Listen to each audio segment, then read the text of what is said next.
Like right now. Okay. I'm just gonna turn them on.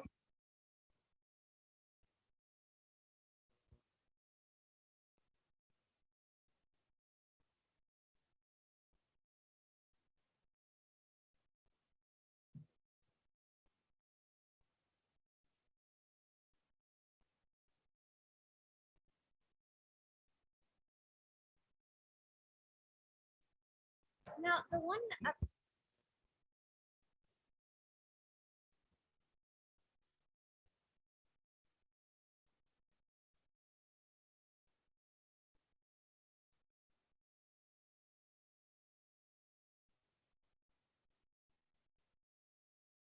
Names and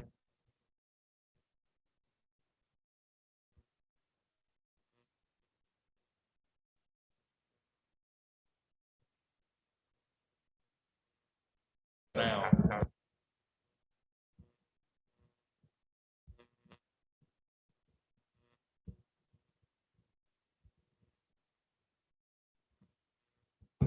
Yeah, I don't. I thought right now.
if you were missing a phone, check your pockets and come see me, please.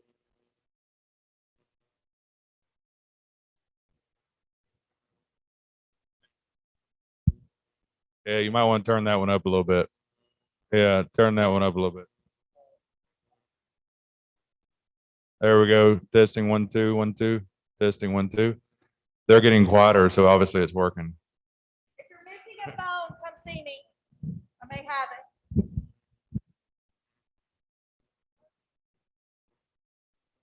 Let me get a Nope.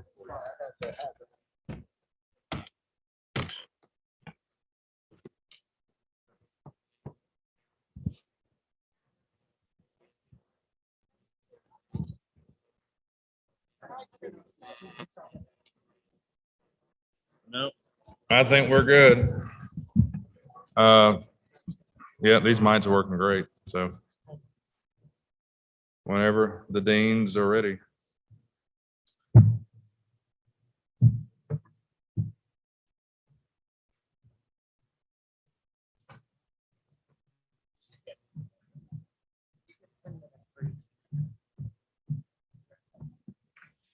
Good morning, everyone. My name is Susan Duncan. On behalf of the law school, our faculty, staff, and students, I want to welcome you to this great event.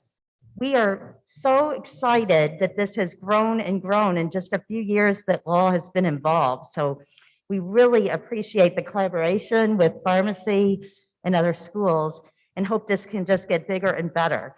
I think you're going to be in for a great trial today. We've got some wonderful attorneys that you'll get to learn from. I hope during the week when you all competed, they weren't too hard on you all in cross-exam. You might have seen a different side of them, huh? But hopefully you all have a great trial. And if any of you ever think about law school, it's a great career to have if you have a medical background, to also be a lawyer. Not very many people have that. So if you ever want to come to law school, please just reach out and contact us. We'd love to have you over to our building. So next up is our great interim dean of pharmacy, Donna Strong. Good morning. I'm delighted to be here today, and I do want to thank Dean Duncan and the School of Law for partnering with us. This is the fourth one of these School of Pharmacy, School of Law mock trials, so I'm excited that it is continuing. I think it shows a lot about our schools and our students and the leadership.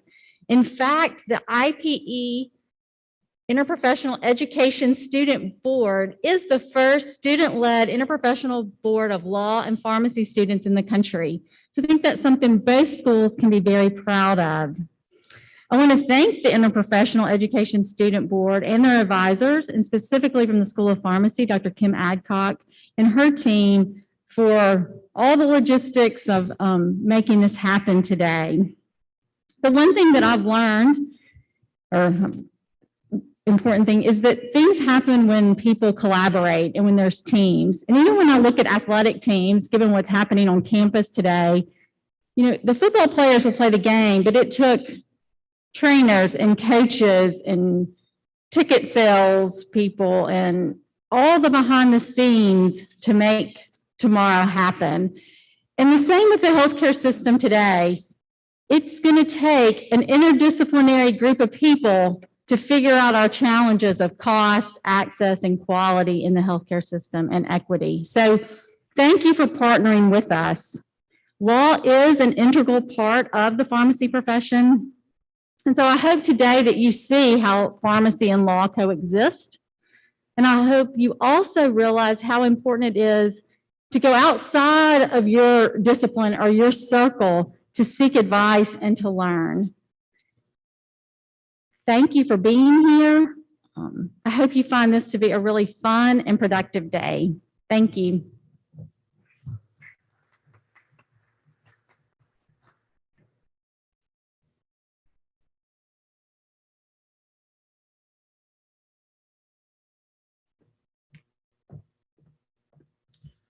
All rise. Court is now in session. Honorable Justice Randy Pierce presiding.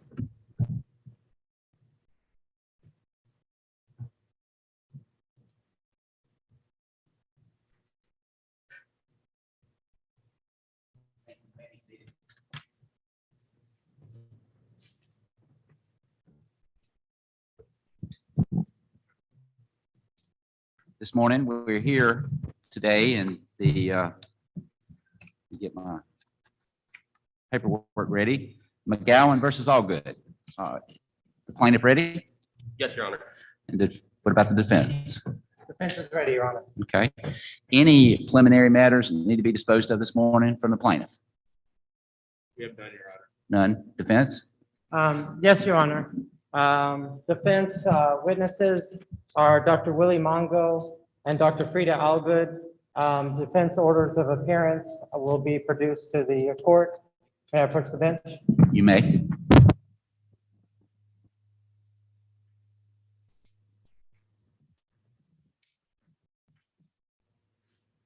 Thank you. Anything further? Yes, Your Honor. For objections, would Your Honor prefer speaking the entire objection or indicate we have an objection and wait for acknowledgement? I prefer just stand and object. Once you stand, I'll recognize you. You state the word objection, and then I will ask you if I need further explanation. And then counsel opposite, I may ask you to respond, I may not. Thank you. Yes, sir. Does Your Honor permit counsel to move freely about the stage? Yes, ma'am. And that is all our pretrial matters. We do have 2 motions in limine. Okay. Well, let me hear your motion. Motion limine. Since the plaintiff is suing the defendant for negligent medical care, defense asserts that plaintiff has constructively waived any doctor-patient privilege or confidentiality between Mr. McGowan and Dr. Allgood. Okay. I have Counsel, no objection to that motion. and I want to get you to stand when you object. We have no objection? no objection. Thank you. And by the way, I know this is awkward with the microphone, so the audience can hear, the jury rather, can hear. When you stand, you welcome to grab that mic. And so next motion. So no objection to that one, it's granted. The defense reasonably believes that the plaintiff intends to call a witness and ask the court to recognize the witness as an expert. Would you like the challenge to their expert now or wait during their case in chief? We will wait. Thank you. And that is all the motions in limine. Okay. All right. Your Honor, in the defense's order of appearances, it appears that they have changed the original order of which it was originally decided upon who would testify.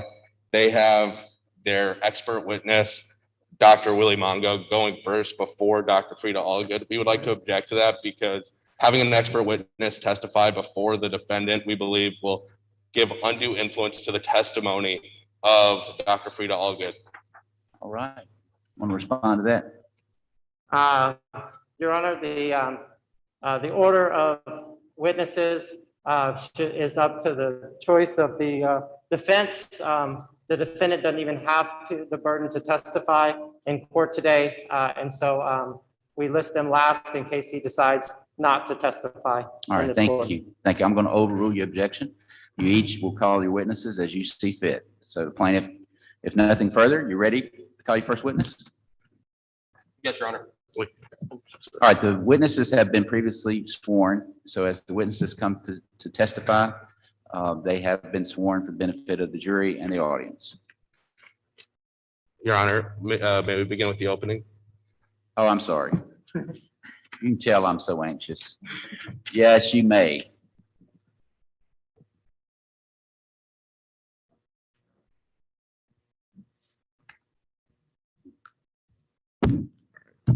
Your Honor, members here, attorneys, witnesses, involved parties, ladies and gentlemen of the jury, and those in the gallery, we are gathered here today to do a civil trial. Now, a civil trial is different than a criminal trial, which is something many of you probably have seen and are somewhat familiar with, as it's on Suits or Law and Order, one of those television shows.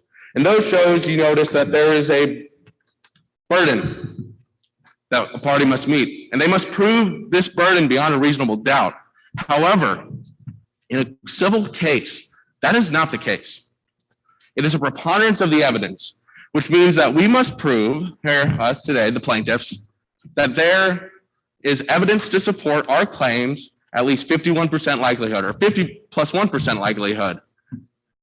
To kind of get this to wrap around your minds, if you can't understand it right now, because it is kind of tricky, it's different than what you may have previously seen, is think of the Electoral College.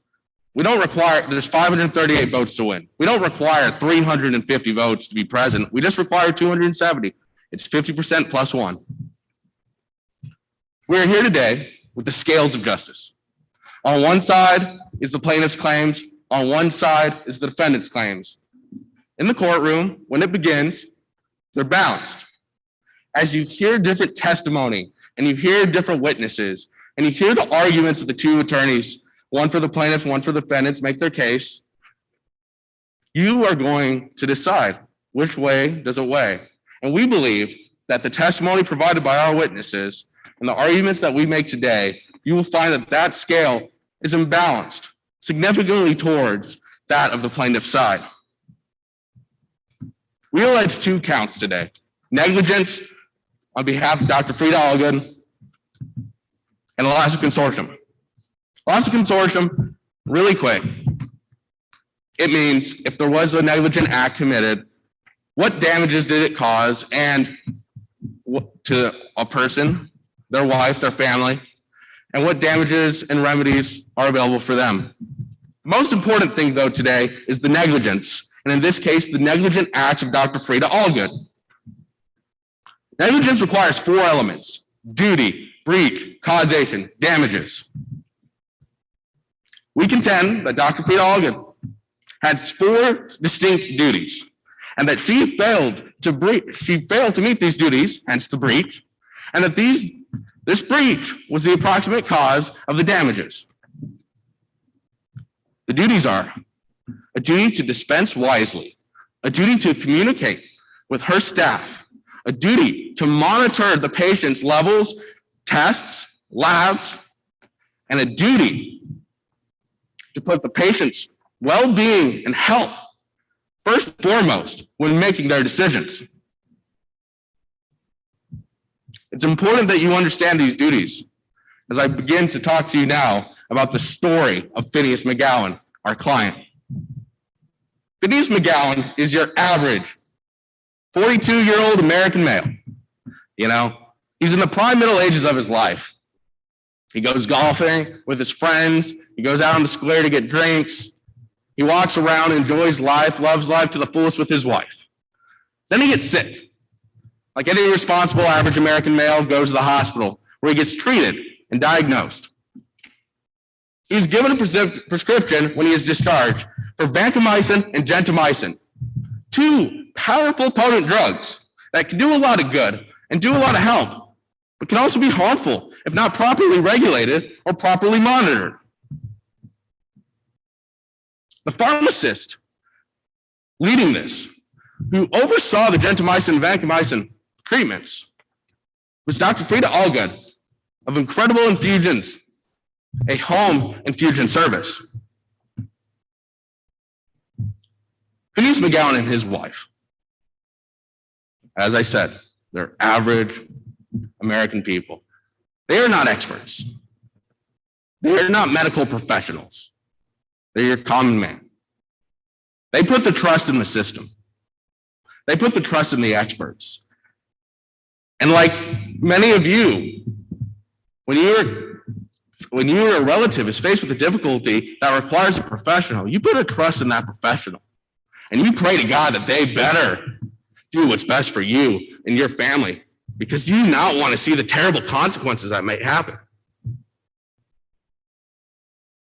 Dr. Frida Allgood did not.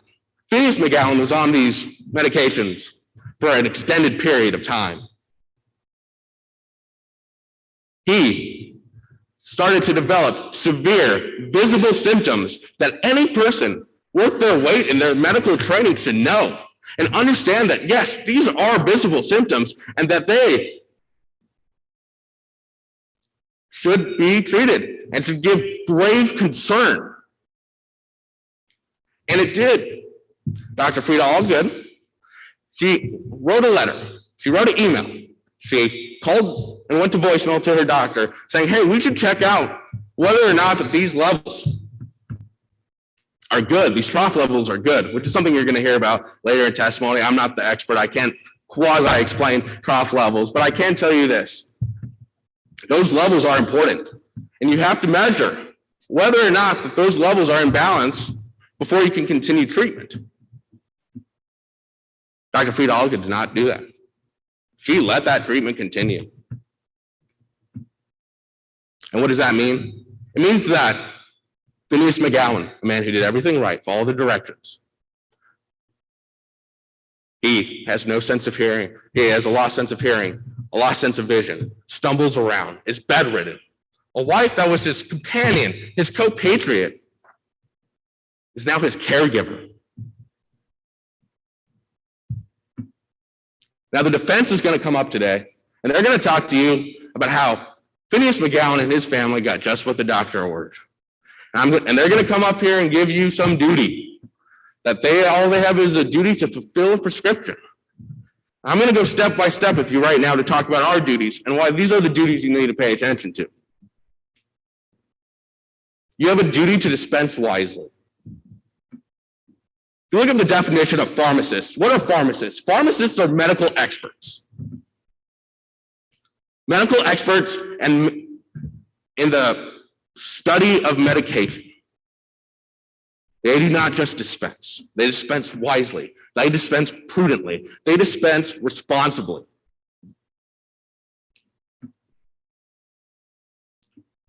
Defense is going to make it appear as though a pharmacist is nothing but a robot, a pill pusher, someone who gets an order, goes to the counter, puts the pills in the pill box, rattles it around, and gives it. And that's all they do. That all that extra years of education, postgraduate, is for naught. All they are glorified pill pushers.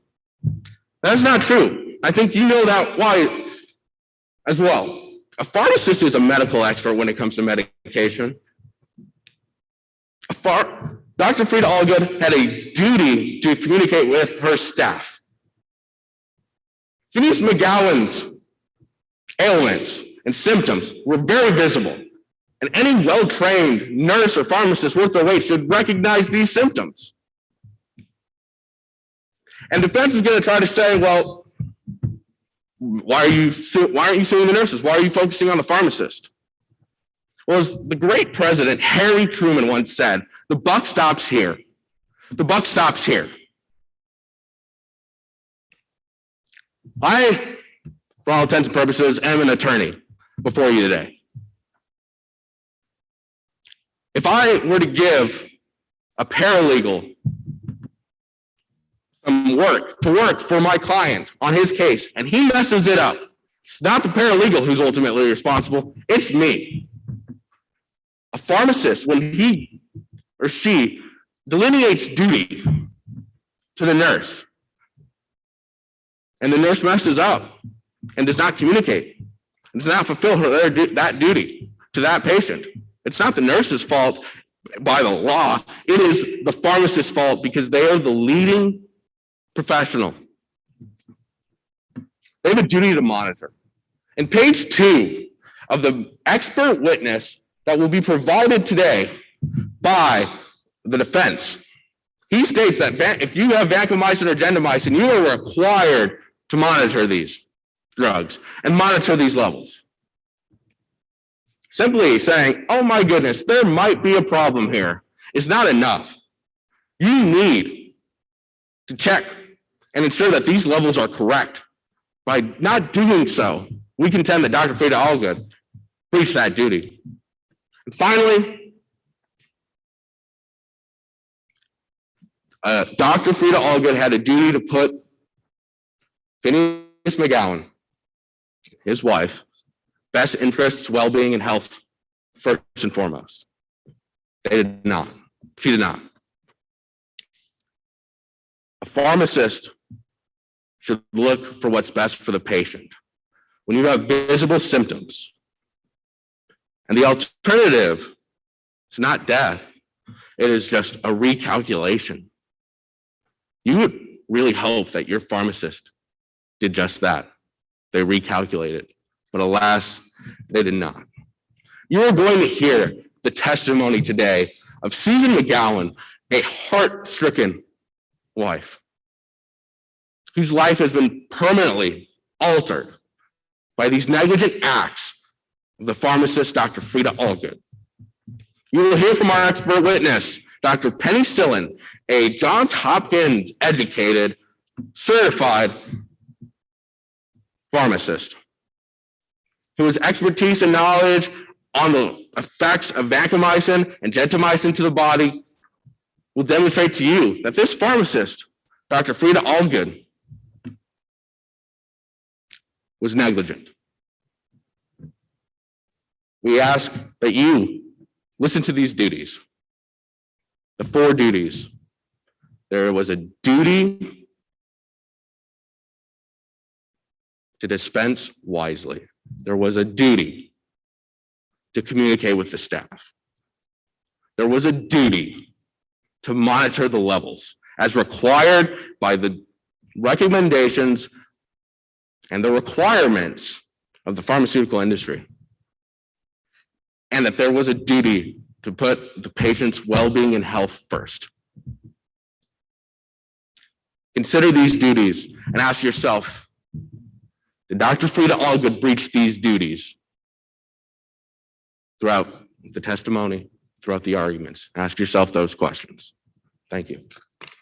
Your Honor. Counselor, one thing I did not cover with you all before we started was the mask. I didn't want to interrupt you, but let's make sure we keep our mask over our nose and our mouths, okay? All right, for the defense.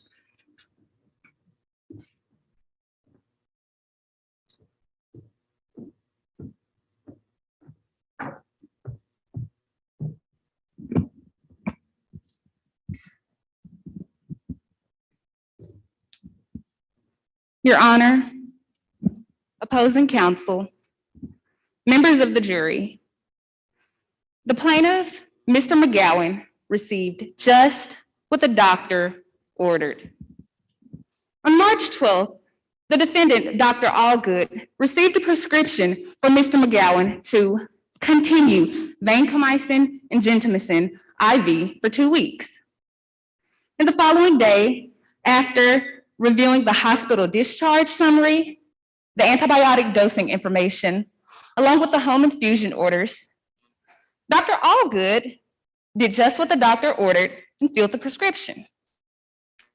Now, prior to the first infusion, Dr. Allgood spoke with the plaintiffs, and he informed them that the nursing staff would monitor the treatment and that the nursing staff would administer all of the infusions. But also, during the course of this conversation, Dr. Allgood informed the patient that if by any chance he began to feel weird, and if by any chance he began to experience any unusual symptoms, to let her know. And after that conversation, the patient never contacted Dr. Allgood. And so one day, after routinely reviewing the patient's lab results, as any reasonable pharmacist would, Dr. Allgood noticed the patient's results were trending downward, and this alarmed her. And after further investigation, she noticed the dosage levels needed to be adjusted. And so Dr. Allgood contacted the primary doctor. Dr. Allgood sent an email to the primary doctor. Dr. Allgood stopped what she was doing and put her concerns in writing. And in that email, she expressly stated the patient's dosage levels needed to be adjusted and that the patient needed some trough level tests to be ordered. Dr. Allgood sent the email, and she waited, and she waited, and she waited. And after not hearing from the primary doctor, Dr. Allgood did what any reasonable pharmacist would do, and she followed up. But this time, she followed up with a phone call. So yet again, Dr. Allgood stopped what she was doing. She picked up the phone, dialed the primary doctor's number, and she waited on the line until the primary doctor was able to answer the phone. And when speaking with the doctor, in the course of that conversation, Dr. Allgood yet again expressed the patient's dosage levels needed to be adjusted and that the patient needed some trough level tests ordered. And days went by, and yet again, Dr. Allgood doing some routine review of the patient's lab results. This time, while reviewing those lab results, she noticed the patient's renal functions were improving. And up until this point, Dr. Allgood hadn't been notified by the primary doctor of any unusual symptoms. And Dr. Allgood hadn't been notified by the patient of any unusual symptoms.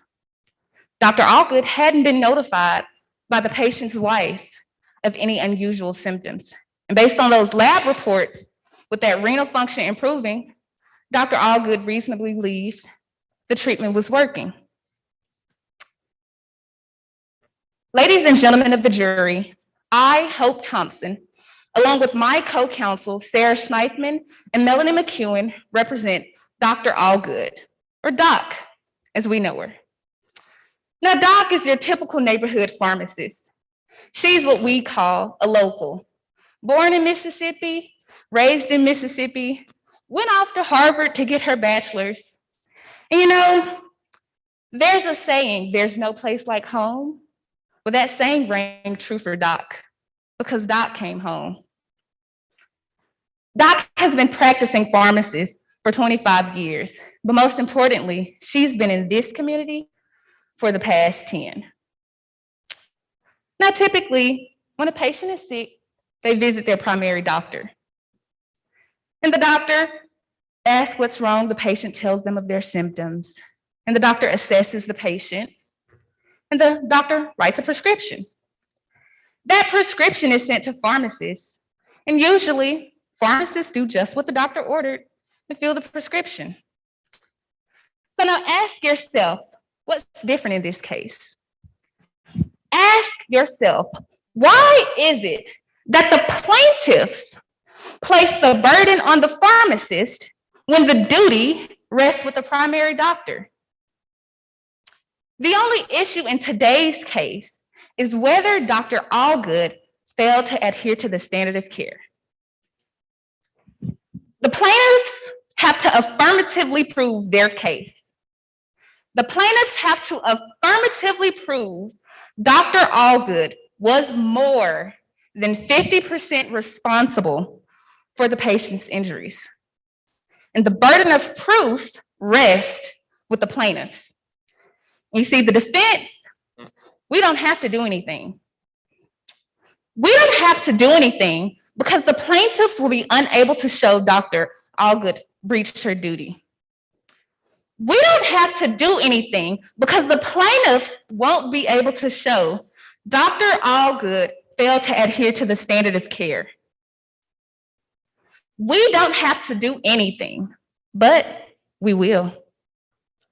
Today, we have two witnesses taking the stage. The first witness is Dr. Willie Mongo. And Dr. Mongo is a licensed pharmacist with over 15 years of experience.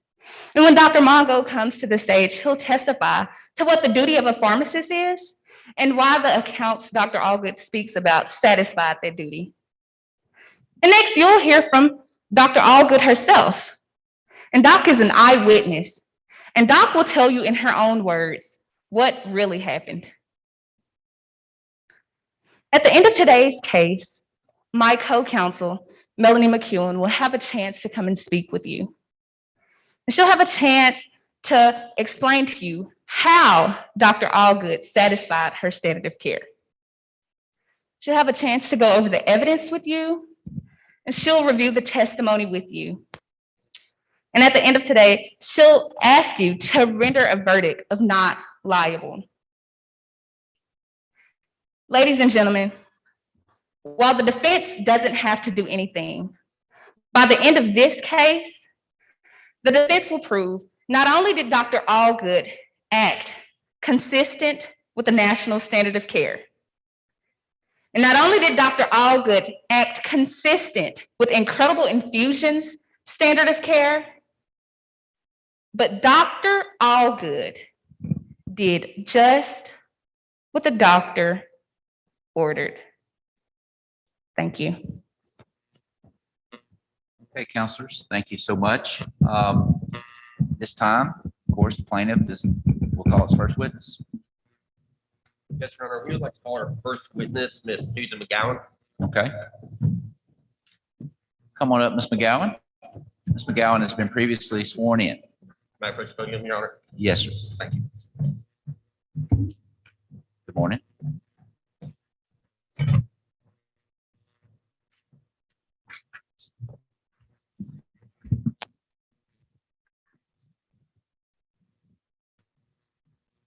Good morning, ma'am. How are you today? Good, how are you? Good. Thank you for asking. Just a couple quick questions for you for formalities. Can you state your name for the record, please? Yes, my name is Susan McGowan. Mr. And McGowan, if you don't mind, would you move that mic a little bit closer to you? Thank you so much. Go ahead, Counselor. I'm sorry. thank you, Your Honor. And do you know why you're here today? Yes, I'm here as a witness on behalf of my husband, Phineas McGowan. Okay, so you have a relationship with Mr. McGowan, that's your husband, Yes, we've been married for 17 years. for 17 years. That's a long time. Have you guys had a happy marriage thus far? Yeah, thus far, for the past 17 years, we've had such a graceful and nice marriage together. We actually have no kids, but he has always made me feel like we had such a big family.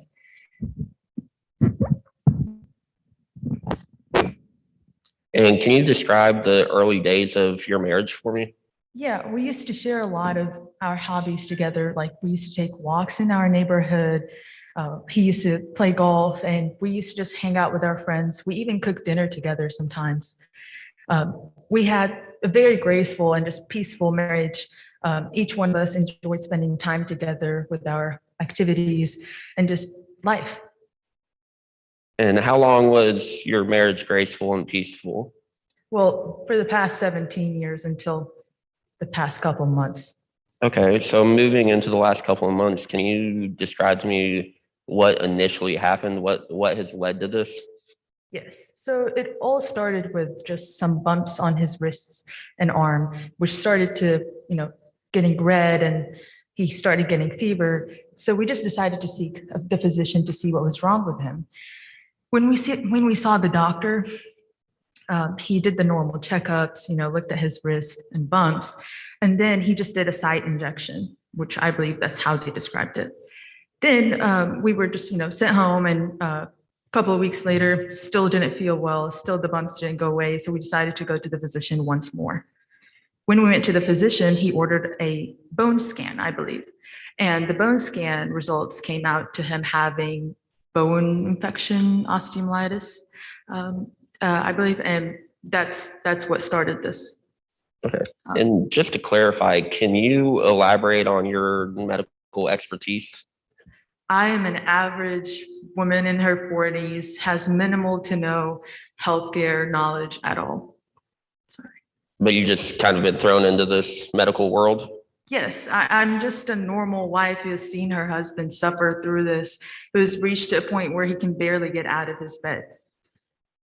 So what happened after the bone scan? Who all did you talk to? So after he was diagnosed with osteomyelitis, the physician decided to admit him to the hospital as he needed 24/7 monitoring. His case was progressing really quickly into getting worse. So he was admitted for about a week and a half, and he was put on the IV medications that were mentioned earlier. And he was discharged, but to continue the IV medications through a home infusions company, which again, they addressed earlier as Incredible Infusions. Okay. And up until this point, were you two still able to participate in the hobbies you enjoyed together all that time that you guys spent together? Was everything going somewhat normal until the hospital visit? It was going somewhat normal until he started experiencing deteriorating symptoms when we started the IV infusions at home. He started getting nausea and, as he described, as dizziness and pain around his neck, face. So yeah. And did you talk to anybody about that medication? Could you repeat that again? Sorry. Did you talk to anybody about that medication, and if so, who? Dr. Allgood, she was the pharmacist who was responsible for the home IV infusions with her nursing team. They're the ones who administered the IV infusion. I wasn't there most of the time when they administered it, but we trusted them that they would monitor his case, of course. Okay, and did those symptoms get better or worse after the prescription administration of the drugs? Unfortunately, as time has passed, his case has gotten worse. His conditions were quite visible. But again, I'm not an expert by any means, so I wasn't able to tell what they were or like why he had them. And that's why we had the nurses and the pharmacists there. Can you please describe to me what these symptoms are? And I apologize if this is tough. I know this is a tough conversation to have, but if you could you please just explain to me in detail what these symptoms are that are unbearable for him? Objection, Your Honor. The witness has stated that she's not an expert, so she cannot go into details about how severe or not the symptoms were. Okay. And for the benefit of the jury, when y'all stand objection, go ahead and grab the mic so they can hear it appropriately. Counselor, respond. Yes, Your Honor. Our witness here is married to our client here. She has been with him every step of the way. She has seen the symptoms and helped take care of him. I think it's only appropriate that this witness is allowed to testify on behalf of the severity of these symptoms because she's dealt with this every day of her life thus far. Okay, I'm going to overrule the objection. Continue. Thank you, Your Honor. So as the time has passed, his symptoms became worse, as in he, for example, could not walk by himself. He had such a hard time just, getting off his bed without assistance. He has not done any of his normal routine activities as he used to before, of course. And he was having a hard time wheeling his IV, when they administer the IV, he used to have a fall, and he was even having a hard time to just go and sit on the couch or just go to the bed. So he was definitely suffering through, as I was, of course. So can you take that into a little more detail for us, please? In what ways do you help him? Is it every day you have to do this?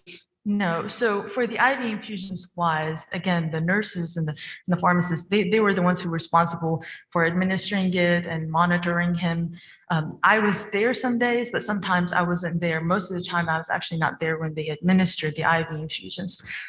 So I never had, that chance to see it. But I'd always seen him just, very reserved, non-complaining. He's that type of a person who doesn't really like to make others feel for how he's feeling. But you can clearly see that he was not doing well. And did Dr. Allgood or anyone with his staff ever mention any other tests or examinations that they should do prior to administering more of these drugs? So when he was moved to the home infusions, they, collected a couple of samples to run some tests. We actually met with Dr. Allgood. Phineas met with Dr. Allgood, and he said that all his tests looked fine. His symptoms were great. I mean, they're not getting worse or anything, and the medications were working great. However, she also mentioned that the medications level test, I believe, was not run through, and that she would let the pharmacist know, the physician know, so they would have it ordered. But we have never heard from her ever since about that. So they just continue to administer these drugs to your husband? Yes. Okay. Do you see yourself and your marriage recovering in the coming years from this? It has already become so difficult for the past 2 months as we're going it through. We went from having a carefree, average family life to being a caregiver who's barely able to do just the basic normal things in life. All our activities together, basically what we have done together now is just taking care of him, helping him through every step. So definitely our marriage has been soaring, and it's very sad. Can you describe your family dynamic a little more for me? Is it just you two, or what's your family dynamic like? He's all I have. We have no kids, and we've always been there together. Again, as I mentioned earlier, we've been living fabulous 17 years of our lives. We enjoyed every step of it, and we've always been there together for everything. But now that we have nothing but what he has, been through with his last diagnosis of irregular movement, postural instability. He can barely, move or even stand as his symptoms get worse. So that has definitely negatively affected our life. And if it weren't for these severe symptoms, where would you see your relationship with your husband right now? It would have continued just like it has for the past 17 years. We had such a blast. We had fantastic marriage, no problems, easygoing. But now that we have his final diagnosis with all of these, all the conditions that he have right now, it's just tied us up. Now we don't have the marriage we have anymore. And it's a long-term disorder as they described to me. So it's just going to continue this way. Well, I'm extremely sorry to hear that, but I appreciate your testimony, but that's all I have for you. That's all I have, Your Honor. We tender this witness All right. for cross-examination. Thank you, Counselor. And I should have done this from the outset, but all of you sitting in the audience are members of the jury. You're tasked with making the decision today, and ultimately we will give you jury instructions at the conclusion of all the evidence, and we'll come back to that at a later point in time. Okay, Counselor, cross-examination.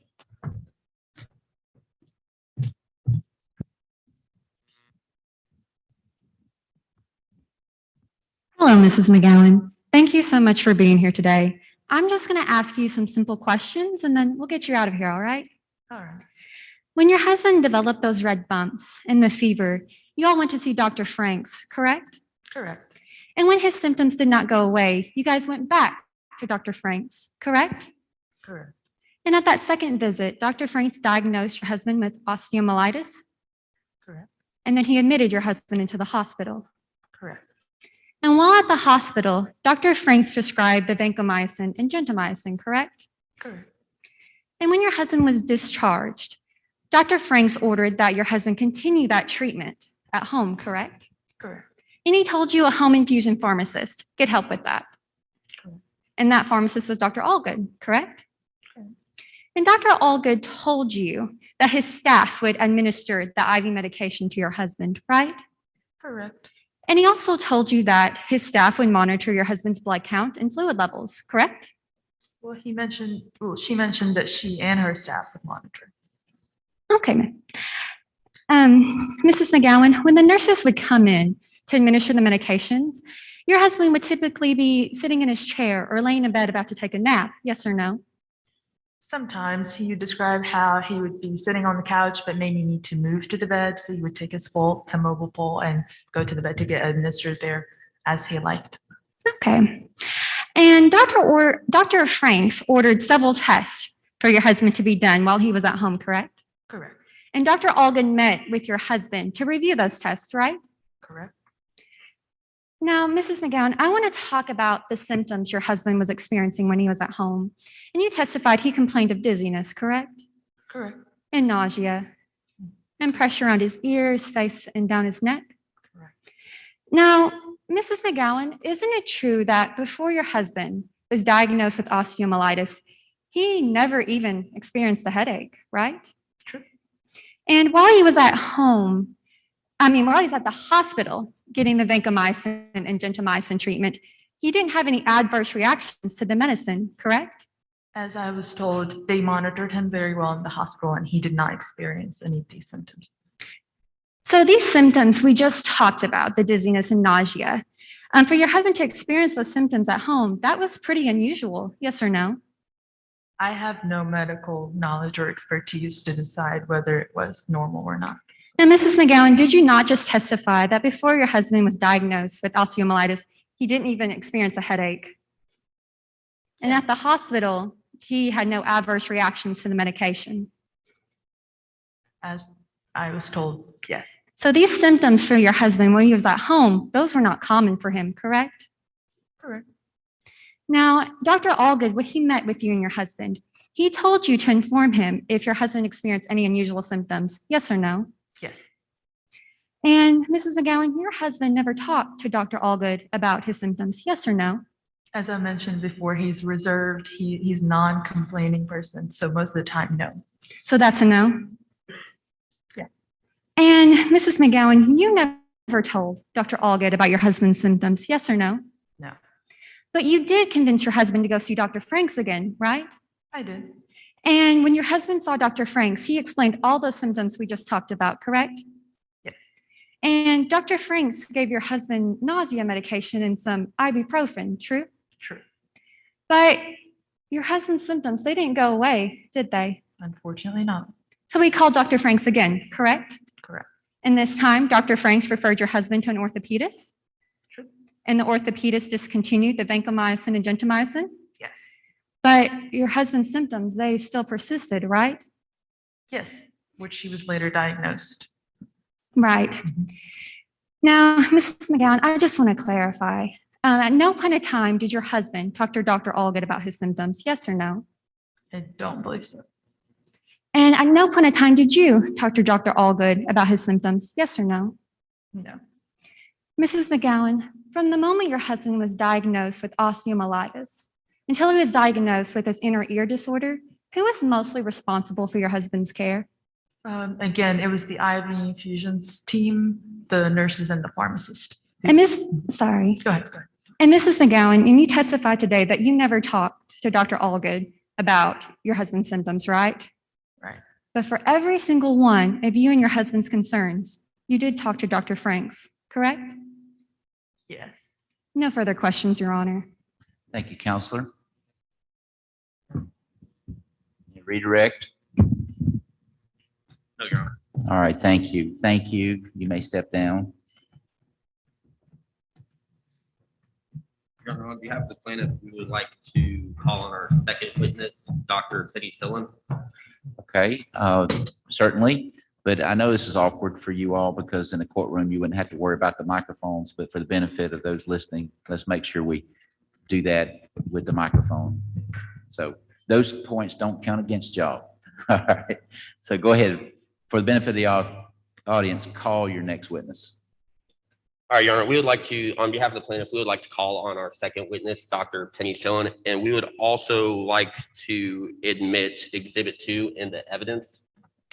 Well, let's first call the witness up. The witness has been sworn. Let the witness take the stand. Good morning.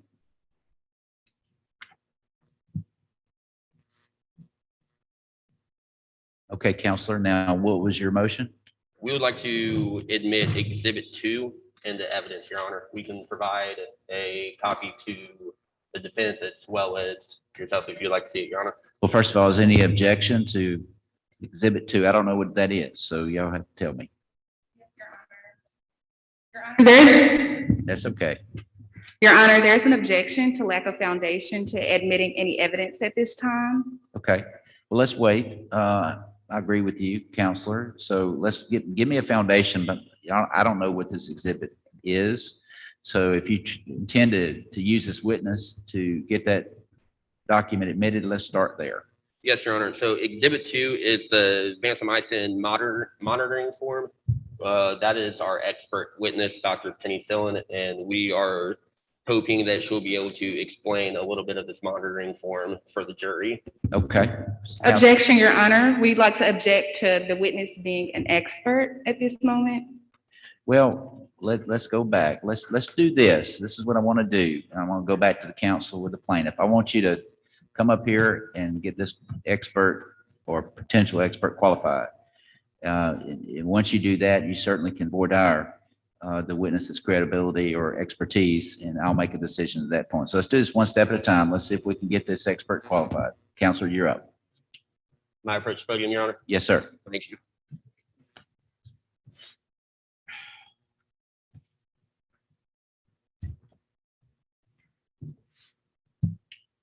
Good morning. How are you today? I'm good. How are you? I'm good. Thank you for asking.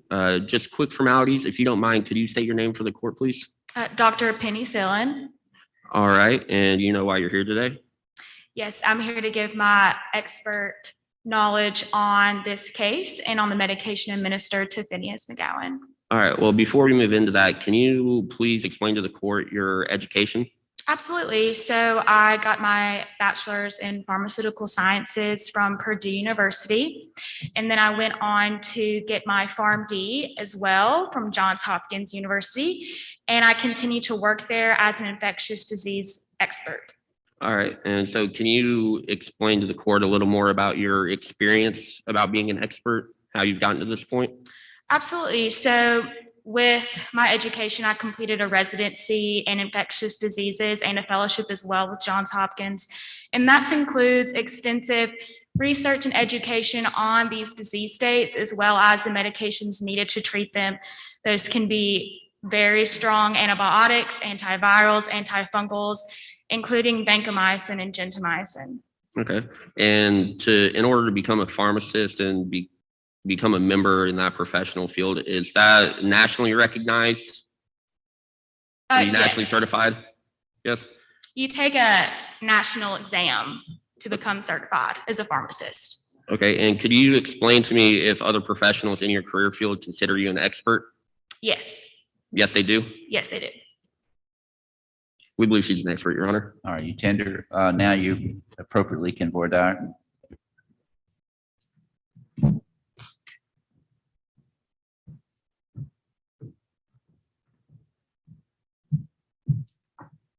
Dr. Penicillin,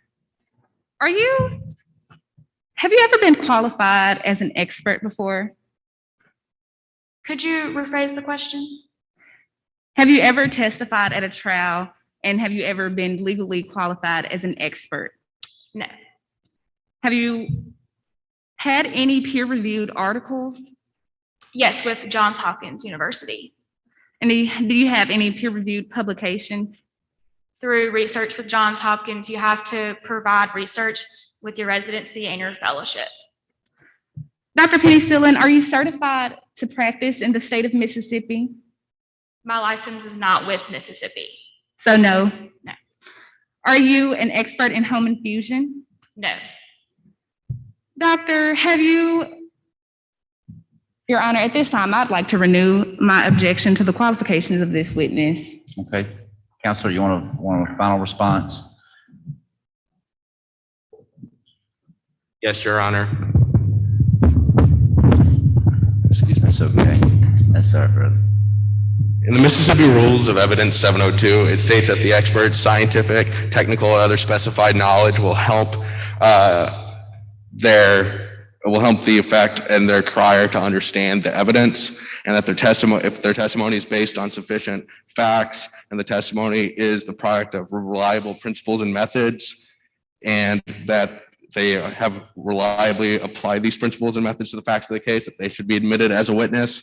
The defense is trying to make That's enough, Counselor. I'm going to allow her to testify as an expert. All right, continue your questioning. Thank you.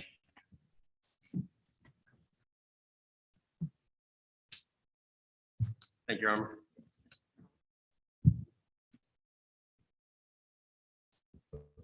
Thank you, Your Honor. May I approach the podium? Yes, sir.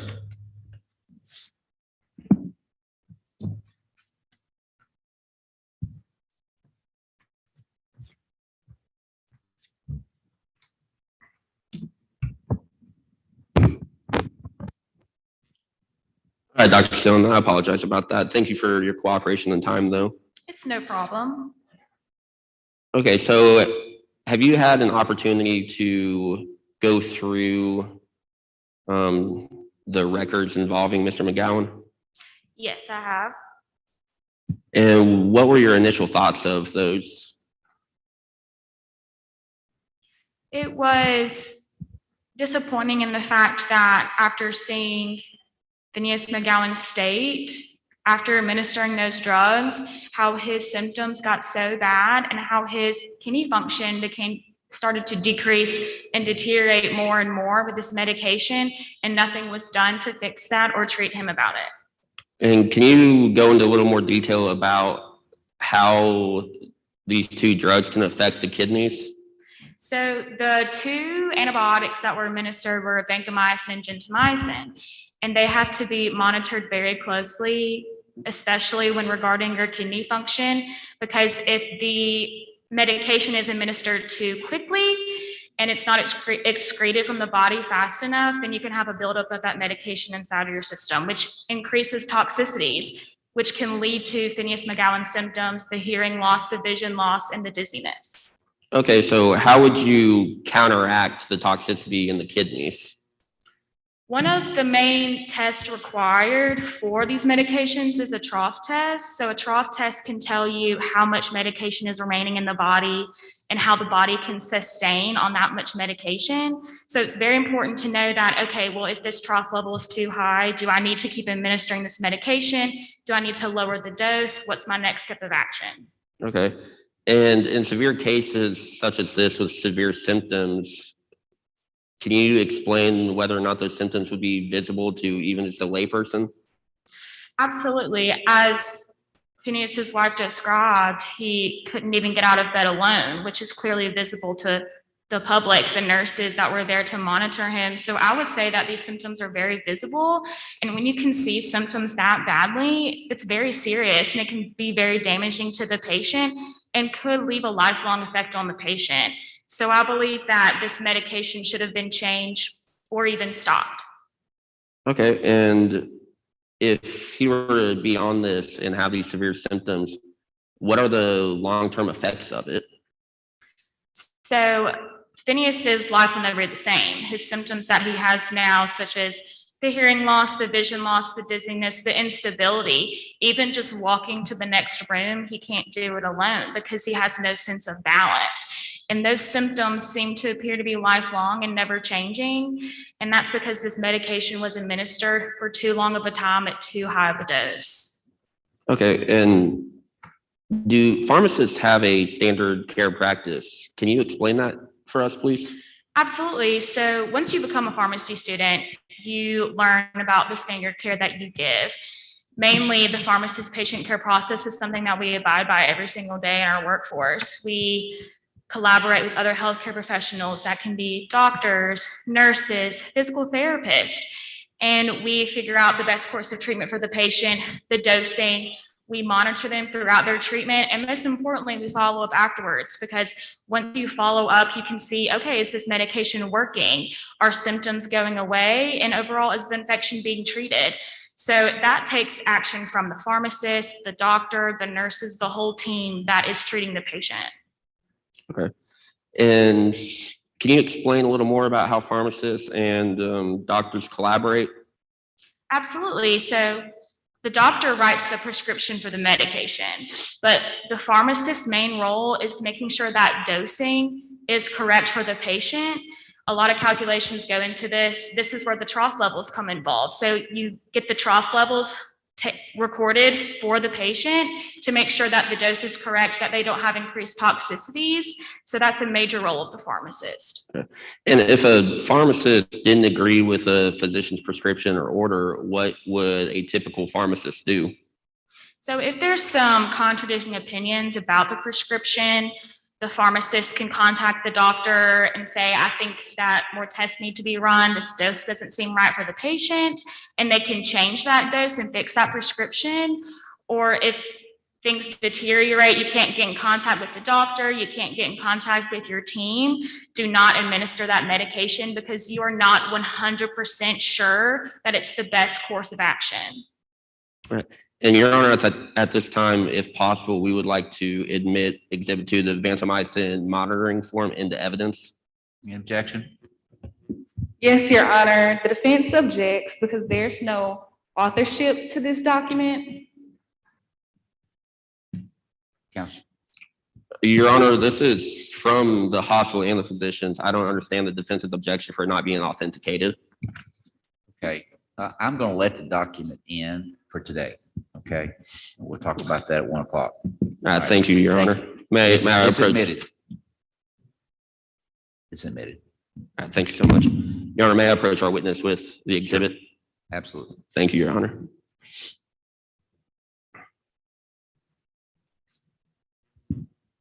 All right, Dr. Stone, if you don't mind, could you read through those trough levels and kind of make it make sense for the jury? Let us make heads or tails of this, please.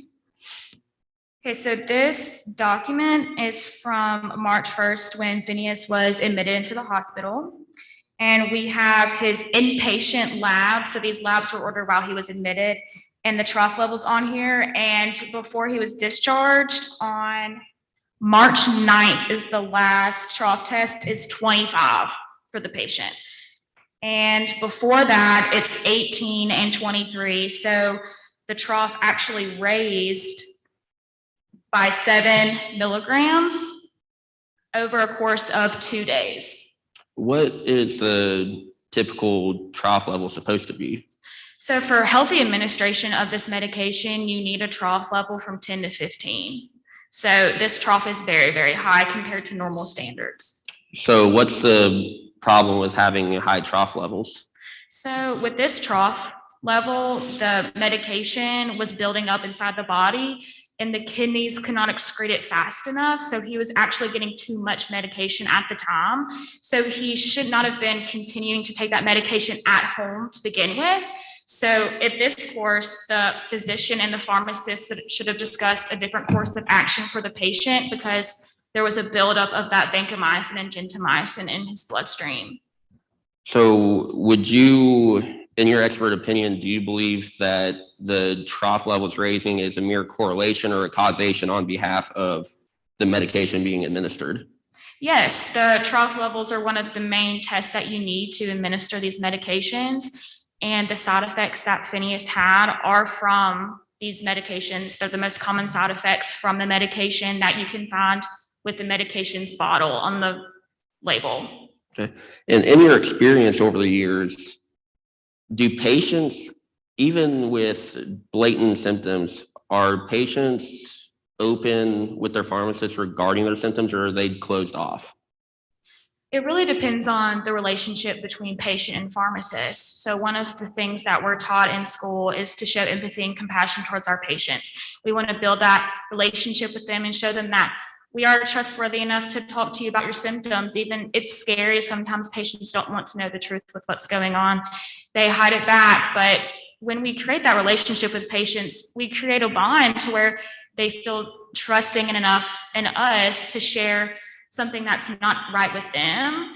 And that takes a lot of communication between the patient and the pharmacist to build that relationship. Okay. And could you explain in a little more detail of pharmacist's right to refuse? Absolutely. So a pharmacist can refuse to fill a prescription if they believe that it's not needed for the patient, if they believe that the dosing is incorrect for the patient, if there's something wrong with the prescription also. And that course of action would require the pharmacist to document that refusal to fill and then contact the primary care physician to see what their next course of action would be instead of administering this certain medication. All right. Well, thank you so much for your time. That's all I have, Your Honor. We tender this witness for cross-examination. Thank you so much, Counselor.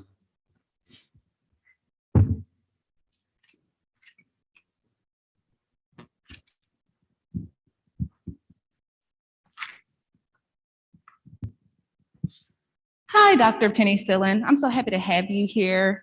I'm just going to start off by asking you some general questions about yourself. Then I'll move into some questions about the pharmaceutical industry. And then we'll ask some fact-specific questions about this case. All right? Okay. Dr. Penicillin, are you a prescription pharmacist? Yes or no? A prescription pharmacist? So are you asking if I write prescriptions? Do you fill prescriptions? Yes or no? Oh, well, with my job, depending on what research I'm doing for a particular infectious disease, I will administer medications. And doctor, are you licensed in the state of Mississippi? Yes or no? No. And are you an expert in home infusion? Yes or no? No, but with home infusion pharmacies, it's IV administration of drugs, which that standard of care is universal all across the country, no matter what setting you're in. Doctor, is it true that you've reviewed the facts of this case and that the plaintiffs have prepared you to testify today at trial? Yes. So generally speaking, in your expert opinion, if a patient is sitting or lying down, can you observe a headache with the naked eye? I would say no, unless it was very, very severe and they were having some facial expressions regarding that. Okay. And if a patient is sitting or lying down, can you observe dizziness with the naked eye? If their pupils are dilated a different way, you could. Those are all very vague questions, so it's really hard to tell. It's different for every patient. Right. So generally speaking, if a patient is sitting or lying down, could you observe nausea with the naked eye? I would say no to nausea. If a patient is sitting or lying down, can you observe pressure behind the neck with the naked eye? No. What about pressure behind the ear with the naked eye? Okay. Dr. Stillen, if I were to show you your expert report, would you recognize it? Yes, I would. Your Honor, permission to approach the witness? Yes, ma'am. Showing opposing counsel the expert's report for identification purposes only.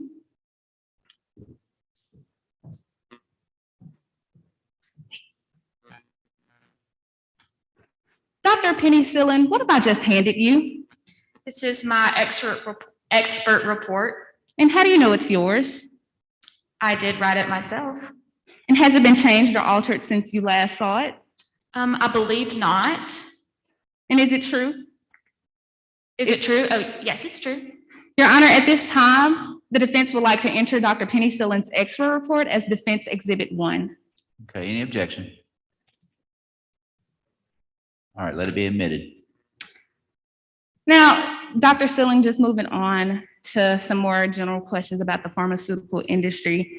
Is it true that you stated in your expert report, a pharmacist's job is to collect the necessary information to treat the disease or infection? Yes, And do pharmacists have a duty to communicate? they do. Are pharmacists a member of the healthcare team? They are. Is email a standard form of communication? Email is very common depending on location. If you're in an inpatient setting, usually you have a database where you can communicate with all types of different healthcare professionals. So in this setting, and in this case, email is a standard form of communication, yes or no? I would say so, yes. Dr. Sillen, are primary doctors considered members of the healthcare team? Yes. And does a primary doctor have a duty to communicate with the pharmacist? Yes, they do. So generally speaking, is it reasonable for a pharmacist to do what the doctor ordered and fill prescriptions? I wouldn't say pharmacists follow orders of the doctor because they are their own healthcare professional and they have their own duties as well. It's more of a collaboration, not a chain of command. Okay. Now, Dr. Sillen, let's just move on to the facts of this case. Is it your understanding that Dr. Allgood was never made aware of the patient's symptoms? I believe that was the case, yes. And is it your understanding that the primary doctor, Dr. Franks, was made aware? Yes, when they went back to the doctor for those symptoms, yes. And it's your understanding that the primary doctor does have a duty to communicate with the pharmacist, yes or no? Yes, sorry. So doctor, would you agree Dr. Franks, the primary doctor, breached his duty when he failed to communicate the patient's symptoms with the pharmacist? Yes or no? Can you elaborate more on breached duty? Right. Is it your understanding that the primary doctor, so in this case, Dr. Franks, did not adhere to the standard of care when he failed to communicate the patient's symptoms with the pharmacist? Yes or no? I would say yes. Okay. Now, Dr. Sillen, you've already admitted on the stand that none of the symptoms the patient experienced were observable by the naked eye. So let's now turn to those lab reports. Was there anything in the lab reports that would have notified Dr. Allgood to discontinue administering the medication? Are you referring to the Exhibit 2 labs? No, I'm just referring to all of the reports that you've Okay. reviewed. Was there anything in any of the lab reports that you reviewed that would have notified or alerted the defendant, Dr. Allgood, to discontinue the administration of the medicine? Well, Dr. Allgood had access to the level or the tests that were taken. So the doctor and the pharmacist both failed to communicate to each other about that medication. So was there anything in those lab reports specifically that would have alerted the doctor to discontinue the administration of that medicine? Yes or no? Yes, like I said earlier, that high trough level from when he was in the hospital. And had the doctor discontinued the use of that medication, are you aware of any adverse symptoms that could arise? From discontinuing the medication? Correct. Well, and if this were to happen hypothetically, if this vancomycin and gentamicin was not administered, a new dose would have been wrote up on the prescription to give to Phineas McGowan. So no medication would have been not given at all for that case. They wouldn't just let him go without anything. Right. And so the question I'm asking is, had Dr. Allgood discontinued the use of that medicine, are you aware of any adverse symptoms that would set in with the patient? For osteomyelitis? Correct. Those symptoms would continue. Now, Dr. Allgood, are you aware of what sepsis is? I am. What is sepsis? So sepsis will lead to multiple organ failure and could lead to possible death without proper treatment. So in this case, had Dr. Allgood discontinued the administration of that medicine without an alternative course of action in place, sepsis would have occurred? Is that correct? It would have occurred, but at the same time, it's not in normal standard to let a patient go without medication. If an alternate route would have been chosen, they wouldn't have let Phineas go for 2, 3, 4 days without any medication. That would be the opposite of what we took an oath for as a healthcare professional. And are you aware of any alternative course of actions that was provided by the primary doctor? Yes or no? There wasn't any. The medication was continued to be administered. Right. And so had Dr. Allgood discontinued administering that medication, and as you just testified, there's no alternative course of action, then it would be likely sepsis would have occurred. Yes or no? I mean, it's hard to say. I mean, it could have occurred if he didn't get medication for a week or so, but that doesn't seem realistic. Right. But there was no alternative course of action in place, correct? There was not any in place. Okay. Now, Dr. Sillen, we've just gone over a lot, so I just want to recap a few things. Based on everything we've discussed so far, is it your understanding that Dr. Allgood was never aware of the symptoms the patient experienced? Yes or no? No. And is it your understanding the primary doctor was in fact aware of the symptoms the patient experienced? Yes or no? Yes. And it is your understanding the primary doctor breached his duty when he failed to communicate with the pharmacist the symptoms of the patient? Yes or no?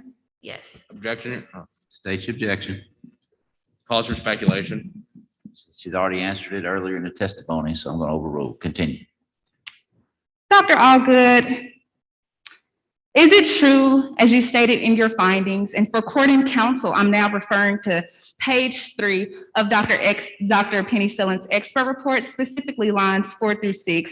Is it true in your findings that you stated Dr. Allgood was never made aware of the side effects Mr. McGowan was experiencing that could have given her any indication of adverse effects in long-term use of gentamicin? Yes or no? He was not made of the side effects or made known of the side effects. Thank you. No further questions, Your Honor. Thank you, Counselor. Any redirect? Yes, Your Honor, we would like to redirect this witness. Okay, you may approach.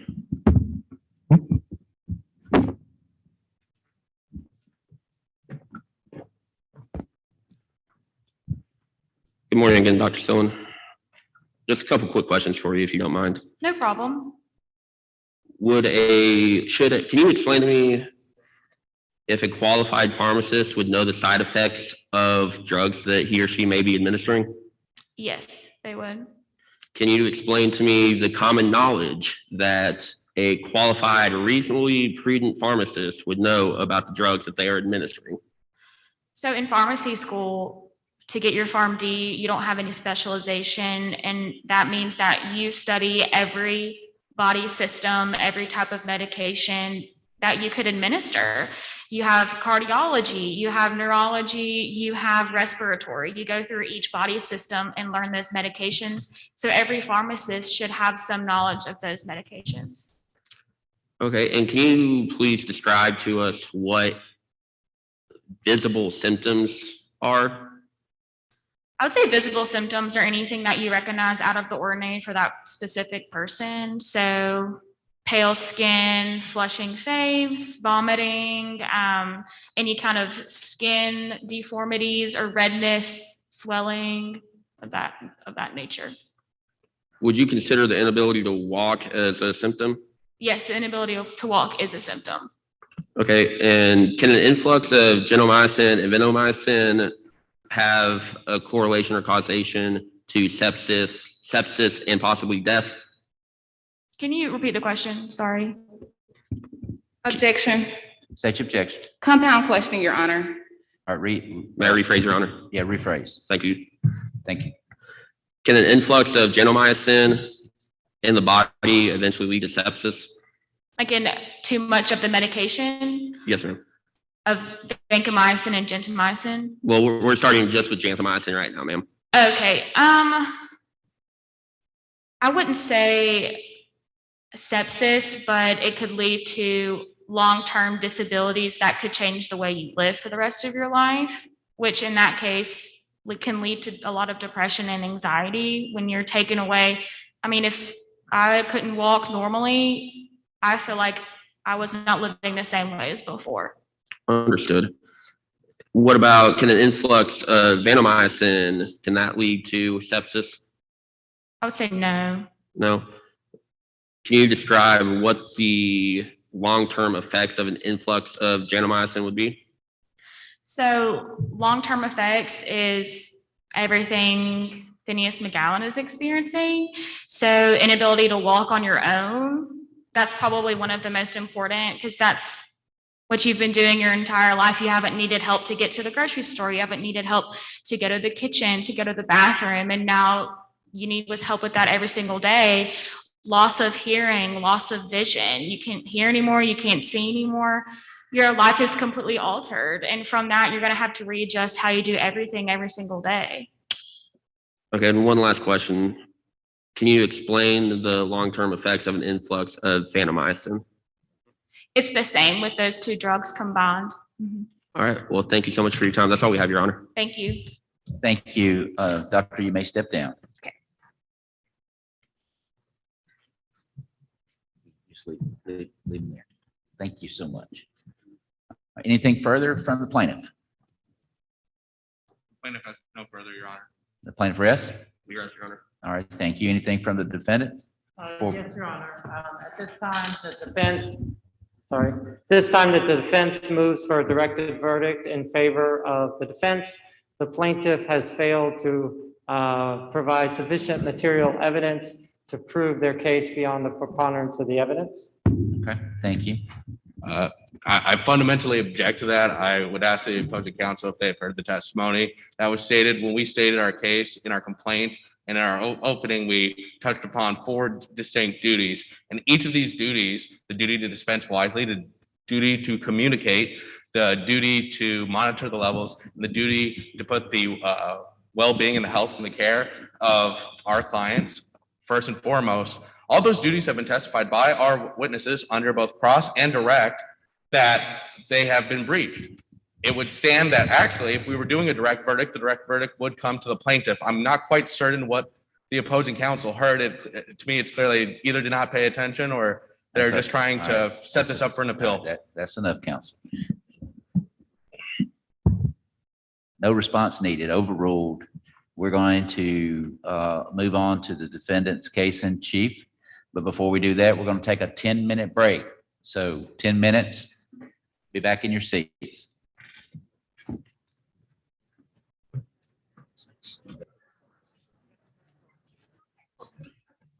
Excuse me. They're not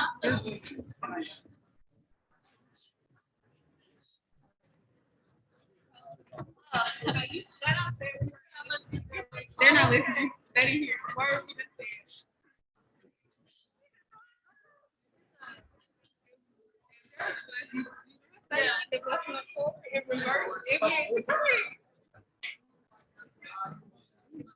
I desperately need some water.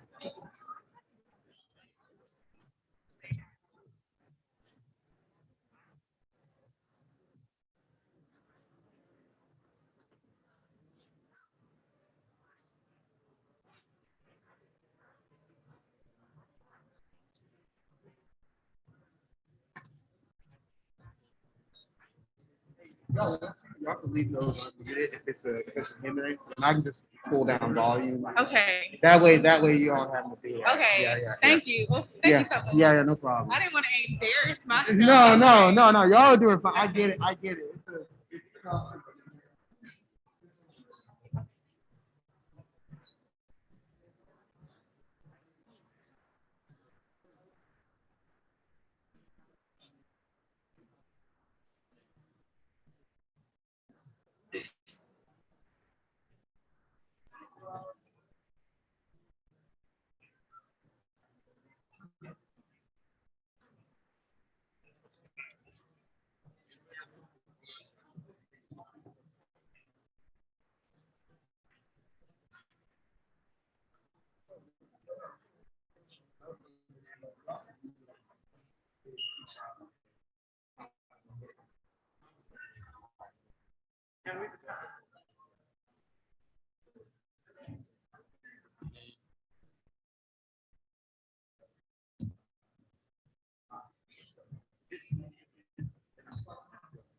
Something is entered as an exhibit, as a exhibit, we don't have to ask permission, but we can use whatever. Yeah, I mean, if you have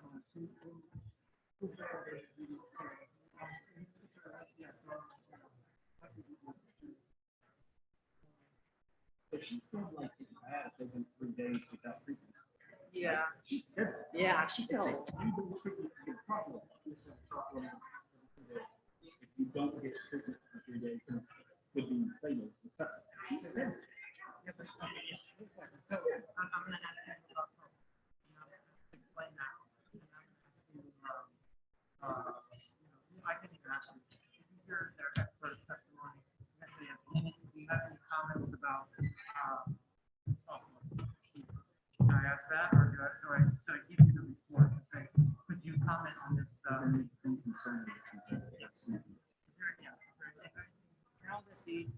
that the plaintiff has admitted this into evidence, I'm going to give it to you and say, do anything to say? For sure. Oh, thank you. See ya. Hey, how are you? Good. So of that award, can I do it? Yeah, you can do anything. You can do anything. I can't be contact. Oh, yeah, you can talk about the testimony, you can talk about this, you can talk about whatever it is, whatever it is wrong. Awesome. I will get all the high points. What do you want me to get to? I'm gonna go through all the guidelines and the science without you having to ask me. Yeah, I mean, I can ask you questions like, anything else, or, because one thing you gotta be careful of is going on and on and on and on. Right. I'm gonna try and be short, and so that's what I'm thinking of right now is what are the highlights? And Yeah. Debunking their witness, talking about the report. And then, because I'm gonna go through, before you do that, I'm gonna set you up. I'm gonna set you up as a expert. Right. And then, So we'll do that fast and save Yeah. as much time there. yeah, and then I'm not gonna do your report. Instead of asking about your report, I'm gonna ask you about this and whatever. And then, I'm gonna ask you about trop levels. I'm gonna ask you about this. And then, yeah, 'cause I even have that. That's about we covered. Yeah. And then I'm gonna ask you, Who's Dr. Franks? who's Dr. Franks? What is and then can you explain the treatment regimen? This is all from our, No, that's good. Get there, and that's where I'm gonna spend most of my time Yeah. in 21. Yeah. Okay. What went wrong with those? Because we heard their expert testify. In your expert opinion, what went wrong? Can you explain to us what went wrong with Mr. McKellen's treatment? There was a failure of communication through and on every part of Dr. Franks. He miscommunicated with infectious disease. He didn't communicate with the pharmacist, and we have evidence here in this list. Okay. And go through that. Yeah, and Or then you I'll, want me to save it for no, another that's, question? no, that's good. You might have already gone through this by then. Oh, okay. You've All right. already gone through that. And so then I'll ask you what's wrong with the care. So even if you repeat things, that's fine. Right, Right, like you to want. hammer points. Yeah, and then I'll ask you a little bit about, what about when a pharmacist disagrees with the doctor's orders? We heard that a pharmacist can just change the orders if they think that they're incorrect. What are your thoughts? They can request the change, but it is up to the physician And well, make sure you mention the guidelines. It's up, Yeah. yeah, based on, based on that, yeah. okay, and who, let's see, yeah, based on, okay, what was the cause of having developed appendicitis long-term use? Who ordered those, Dr. Franks? He was asking her questions. Does gentamicin cause sepsis? Yeah, that's weird. I even know that. Weird. It's the opposite. I'm It even, is, yeah. I'm It's- even, I'm even, oh, Is the drug that You taught you're me. using to prevent it going to cause it? Right. What the hell? okay, yeah, I mean, we can even ask that, like, because they would know this, would they? Oh, yeah. Okay, I can hear them behind me while they were talking. Yeah. Yeah, We're doing good. I think we're doing good. It's up to us to lose it. That's what it is. yeah, exactly. All right. Let me grab water. We have like, we have, 2.5 minutes.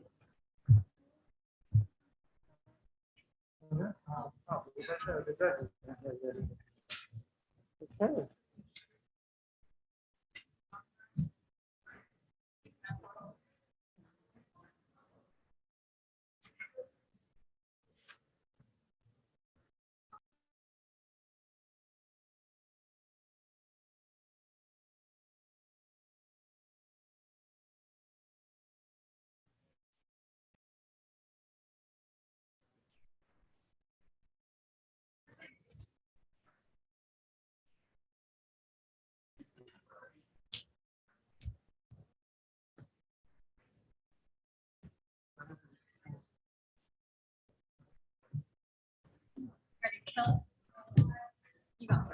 Yeah.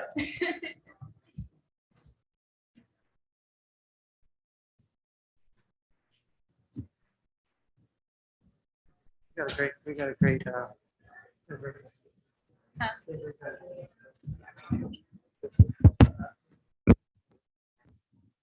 Just gonna adjust the sound level there so we don't have to.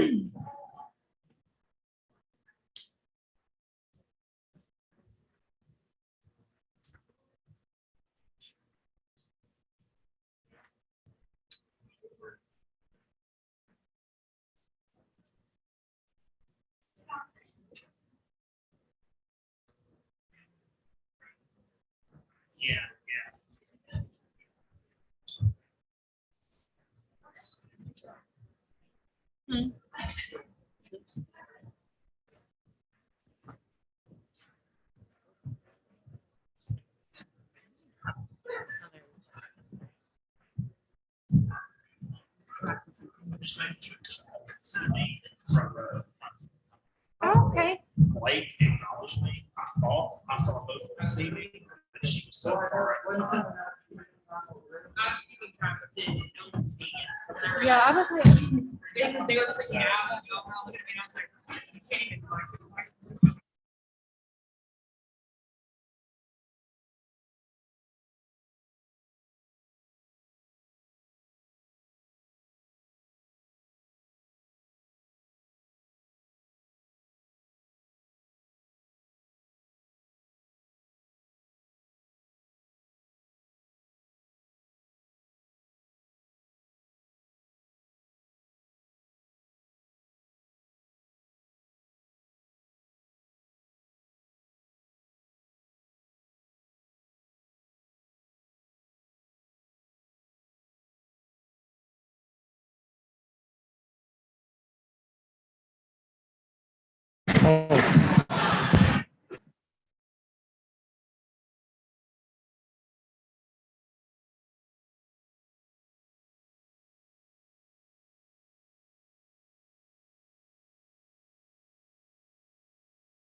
All rise. Court is now in session. Honorable Justice Randy Pierce presiding. You may be seated. All right. Vince, call your first witness. Yes, Your Honor. At this time, defense would like to call Dr. Willie Mongo to the stand. Okay. Dr. Mongo, you're welcome to the stand. He's previously been sworn. Good morning, sir.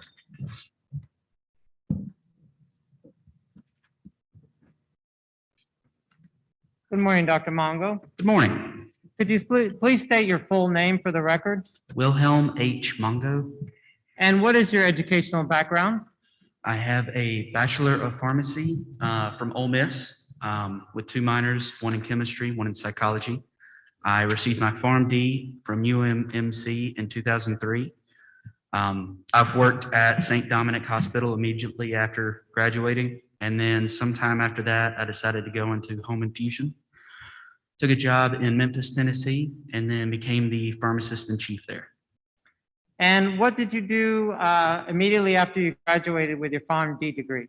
I became a staff pharmacist at St. Dominic's Hospital in Jackson. And where do you work now? Right now, I work in Memphis at Bioinfusions. And what do you do at Bioinfusions? Like I said, I'm the head pharmacist in charge, the pharmacist in chief. And what does that mean to be the pharmacist in chief? It means you are in charge of setting the guidelines, reviewing very important medications, talking to physicians on those cases, instructing the staff how to operate, and reviewing levels and reports from them. And what, if any, specialized knowledge do you have in the field of pharmacology? I am a specialist as a PharmD in pharmacodynamics and pharmacokinetics. Pharmacodynamics is what the drug does in the body to what you're treating. Pharmacokinetics is how the body gets rid of it. And what, if any, materials did you review regarding Mr. McGowan's care? I began with reviewing the drug monographs for vancomycin and gentamicin. Then I reviewed the ASHP guidelines for practicing home infusion. And then I reviewed specifically Incredible Infusion's own personal guidelines. And did you review any specific details or records regarding his care? I did. I reviewed the hospital discharge forms, the lab reports, and his own personal testimony in the deposition. And which sources did you consult in order to conduct your research? For the drug monographs, I used Lexicomp. It's a open source, public, peer-reviewed database for these 2 drugs and for many others. And are these sources standard references in the field of pharmacology? They are. And after reviewing all the documents relevant to this case and doing your research, did you draft a report? I did. And Your Honor, at this time, defense would like to ask the court to recognize Dr. Mongo as an expert in infusion, pharmacy, and pharmacology. Thank you, Counselor. Any objection? No objection, Your Honor. Thank you. He is qualified. You may proceed. Okay. So Dr. Mongo, permission to approach the witness with what has been previously marked as Plaintiff 2. It's already into evidence. You may approach.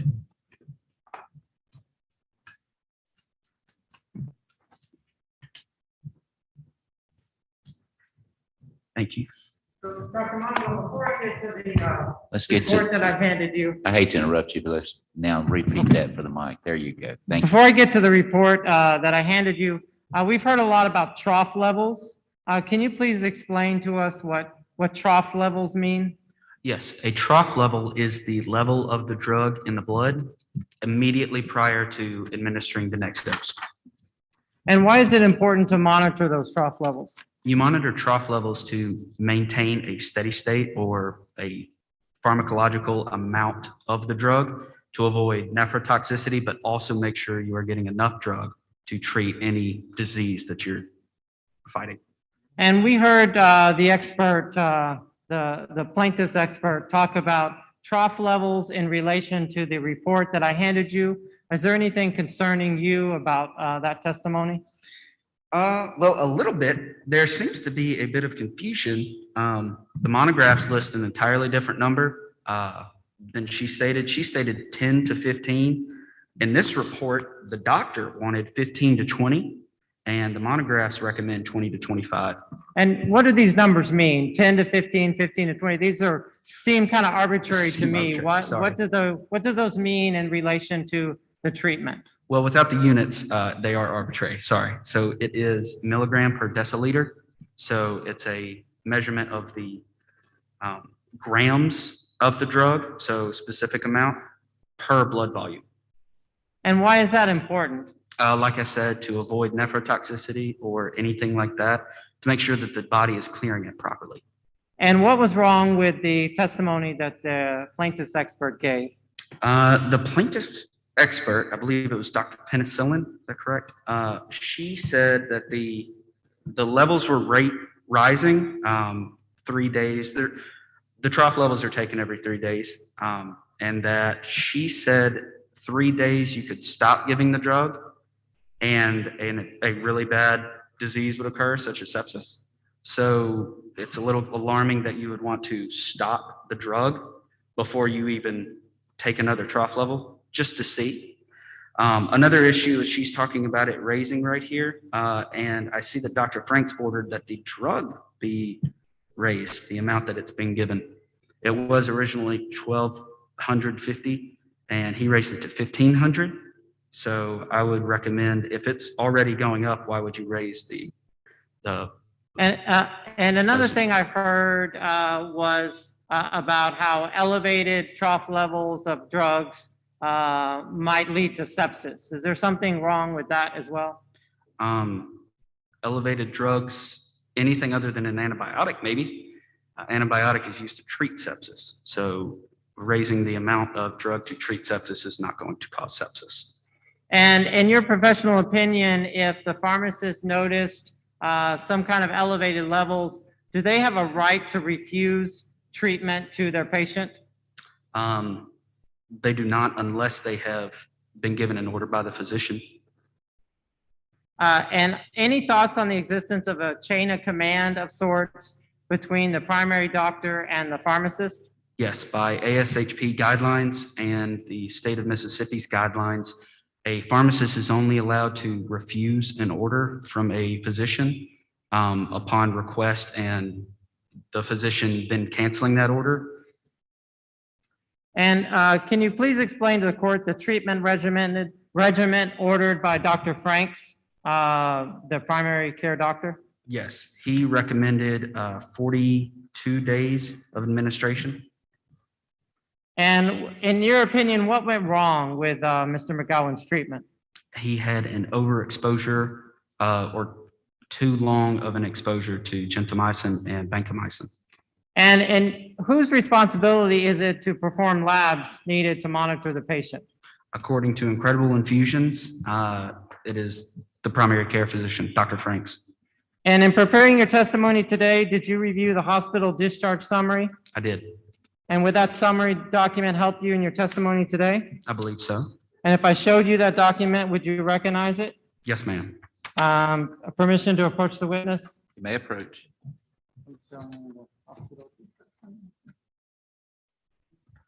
Approaching the witness with what has been previously marked Defense Exhibit D.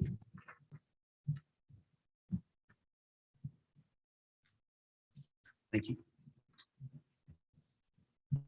Dr. Mongo, what have I handed you? You've handed me the hospital discharge summary. And how do you know that's what I've handed you? It says it right on the title. And has it been changed or altered in any way since you last saw it? There are some sections highlighted. But other than that? No, ma'am. And would it help you in your testimony here today? Yes, ma'am. Your Honor, at this time, defense requests that I believe it's Exhibit D be marked Defense Exhibit D. You asking that it be marked? I mean, be entered into evidence as Defense Exhibit D. All right, thank you. Any objection? No objection, Your All Honor. right, let it be admitted into evidence. Okay, and Your Honor, at this time, I'd like permission to publish it to the jury. Yes, ma'am.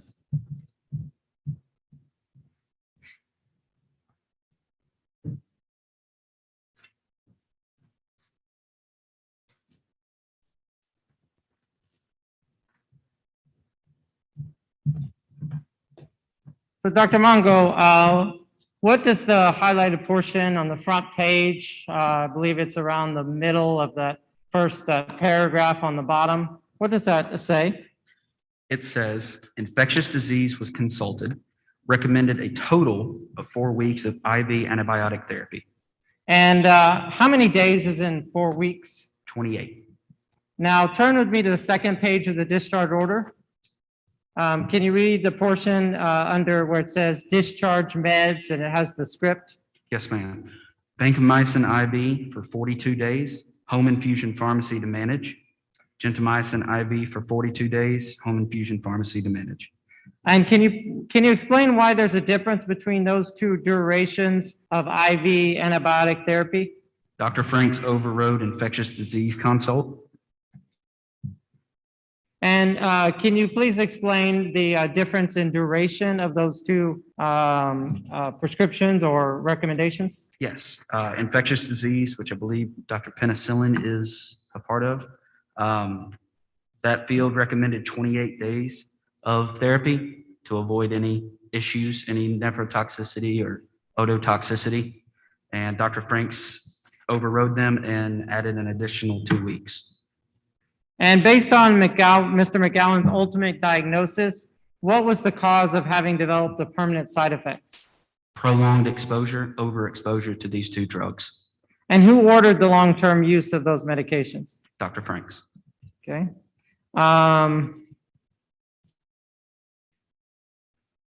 So in this situation, what exactly is the role of the pharmacist?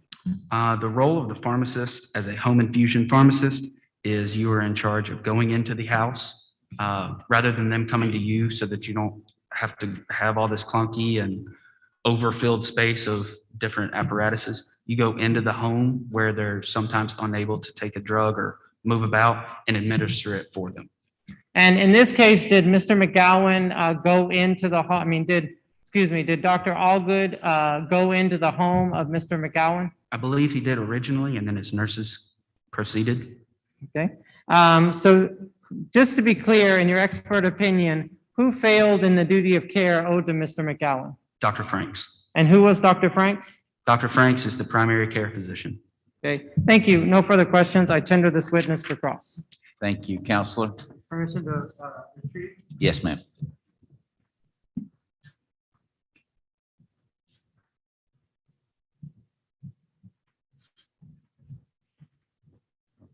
Your Honor, may I approach the podium? Yes, sir.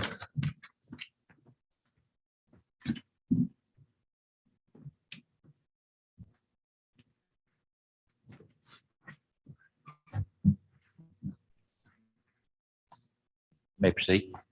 Thank you, Your Honor. Good afternoon. How are you? Doing well. How are you doing? I'm good. Thank you so much for asking. I just have a couple quick questions for you, if that's okay.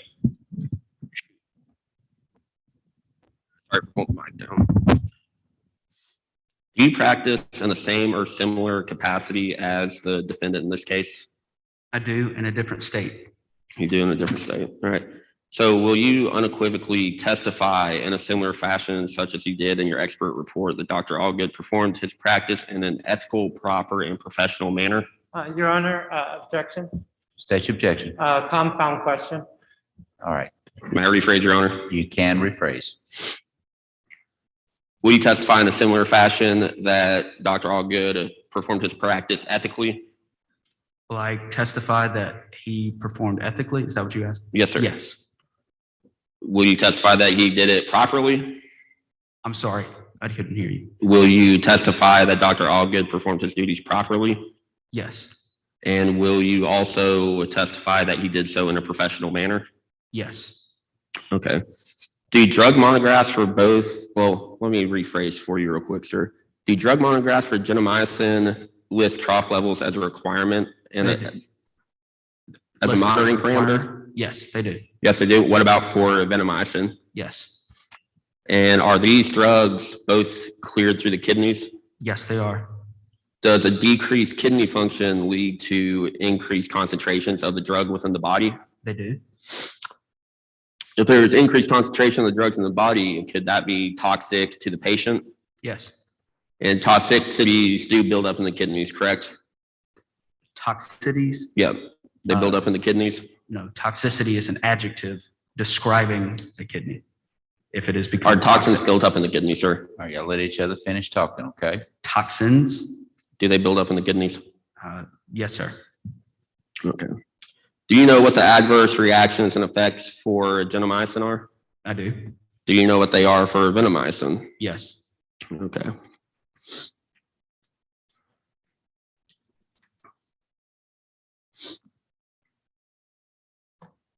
You stated in your expert opinion that ASHP guidelines state that the pharmacist should work in collaboration with the physician to monitor the patient's adverse events in labs, correct? No, they should work in collaboration. They should work in collaboration? You're asking me to answer with a half truth. I'm sorry. I'm stating your words back to you, sir. Do pharmacists and doctors work in collaboration with one another? Yes, they do. Who's responsible for ensuring that collaboration? Collaboration on? Collaboration for a patient's health between a doctor and a pharmacist. Who bears the responsibility for ensuring that collaboration happens? State board, I guess. The relationship between a doctor and a pharmacist. Yes, sir.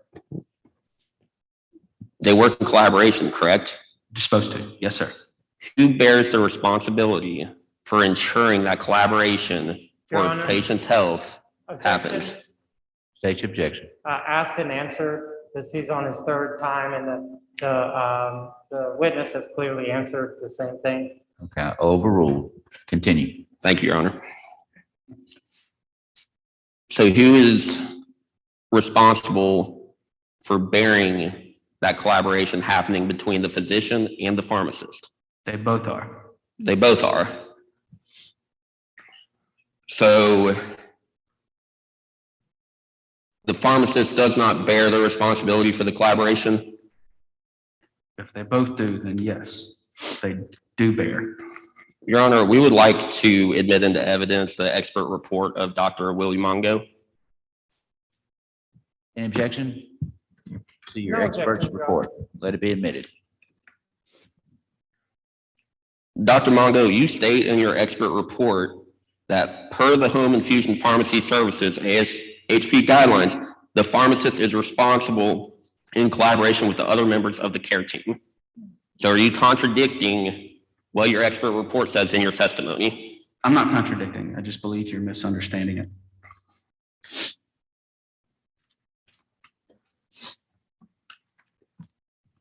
May I approach witness, Your Honor? Yes, sir.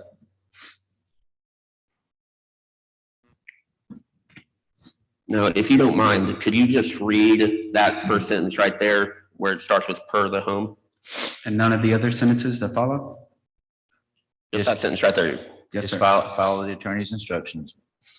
Continue. Per the Home Infusion Pharmacy Services, ASHP guidelines, the pharmacist is responsible in collaboration with other members of the care team for monitoring the clinical aspects of drug therapy during home infusion medications. Thank you. Your Honor, we would like to move to impeach this witness based on his change of testimony based on his expert report and what he's currently saying on the stand. Well, you're on cross-examination. Have at it.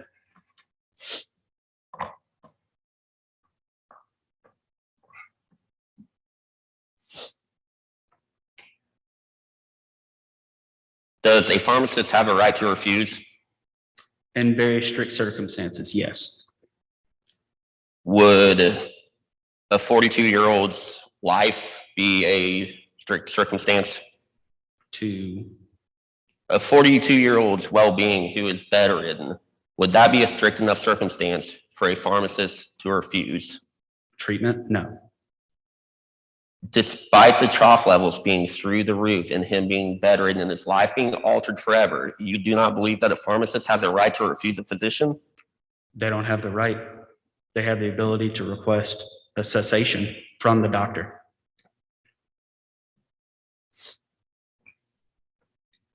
That's all we have, Your Honor. No further questions. Thank you so much. Redirect. Yes, sir.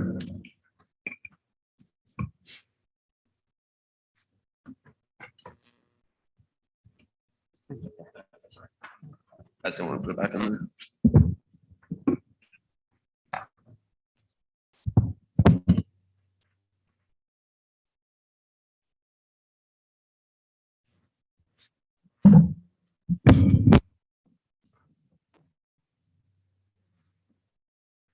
Okay, Dr. Mongo, can you explain how Dr. Allgood fulfilled her duty of care to the McGowans?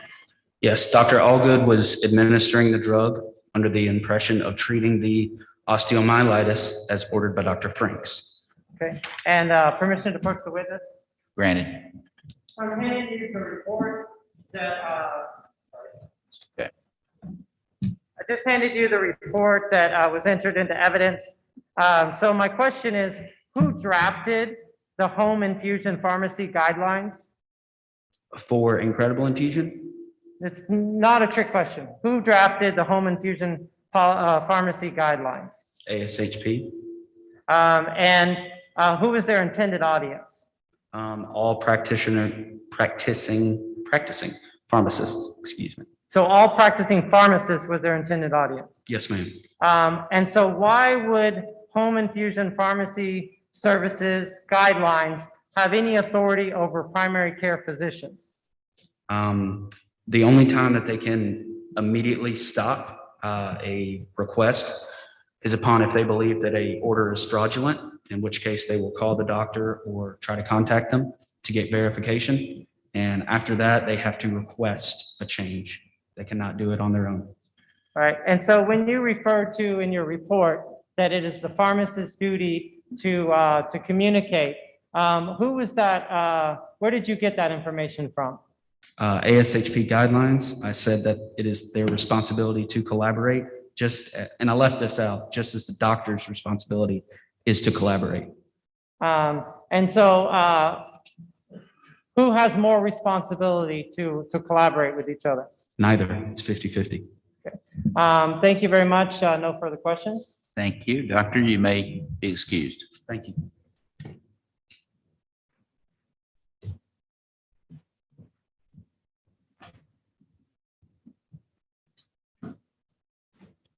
Next witness. Okay. Counselor, you have a question? Yes, Your Honor.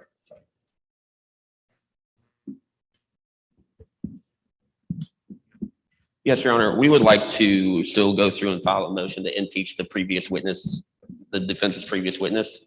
Overruled. Understood. Thank you, Your Honor.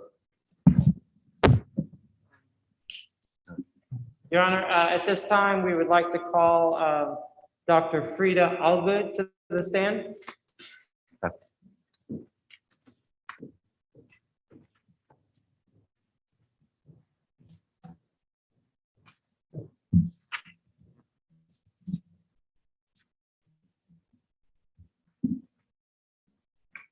Good morning, Dr. Allgood. Morning, Can you please state your full name for the record? Dr. Frida Allgood. And what is your educational background? I got my undergraduate and Bachelor of Pharmaceutical Science at Harvard, and then I came back here to my home state of Mississippi to get my PharmD at Ole Miss. And why did you come back to Mississippi? I love the experience at Harvard, but home's where the heart is, and I love Mississippi. And what is your name in the community? Most people just call me Doc. Okay. So Doc, how long have you been a professional pharmacist? I've been a professional pharmacist practicing for about 25 years. And what did you do early in your career after you earned your PharmD degree? After I graduated, I went and worked in an inpatient pharmacy as a staff pharmacist for about 15 years. And then what did you do? It was there that I realized my passion was in IV medications. So I started working about 10 years ago for Incredible Infusions. And what is your current title? I am the head director of pharmacy at Incredible Infusions. And what does your job entail? What does it mean to be the head director? Basically, I run the local Incredible Infusions office. And can you please be more specific about your responsibilities? I work in collaboration with other healthcare system leaders to further a long-term vision goal for Incredible Infusions that's consistent with our healthcare system. We've heard a lot about collaboration. Can you explain how you work in collaboration? What does that mean to you? That means that communication is very important between all different parties working when it's in regard to someone's health. And on a more basic level, how does home infusion pharmacy work? I communicate with the local doctors at the hospital, kind of go over the medical discharge forms, make sure all the information is accurate so we can prescribe appropriate medication. Your Honor? Yes, sir. If you could be so kind as to request for the witness to speak up a little louder. It's kind of difficult for us to hear what she's saying. Thank you, Counselor. Make sure you speak a little louder.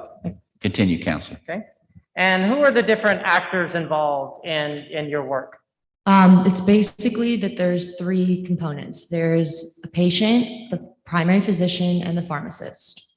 And how do they interact together? Basically, a patient goes in when they're sick, such as Mr. McGowan, and sees a primary physician who, in this case, is Dr. Franks, who will run tests and make a diagnosis and then order medication. And with typical like non-IV medications, you can go pick it up at your local pharmacy. And what about with IV medications? Usually it's not uncommon for patients who are getting IV medications to be too ill to pick it up themselves. So it's sent to places like Incredible Infusions to administer it. And do you have any peer-reviewed publications? Yes, I have 5. And have you ever appeared in court as an expert witness? Yes. And are you a member of any professional organizations? Yes. Your Honor, at this time, we request that the court recognize Dr. Allgood as an expert in home infusion pharmacy and pharmacology. Any objection? No objection, Your Honor. Thank you. She is qualified. Thank you.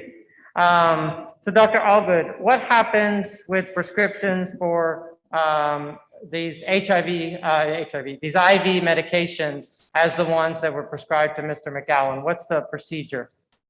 Most people kind of, think of pharmacy as like a retail pharmacy and IV infusions kind of works different, but in a parallel fashion. And what do you mean by parallel fashion? Who administers the drugs? In our case, the home infusion, like the Incredible Infusions staff therapy nurses will be the ones administering them. So just to be clear, you do not go to the homes to administer the drugs? I do not. As an infusion pharmacist, are you able to order prescriptions for patients like Mr. McGowan? No, I am legally not allowed to order or change medications.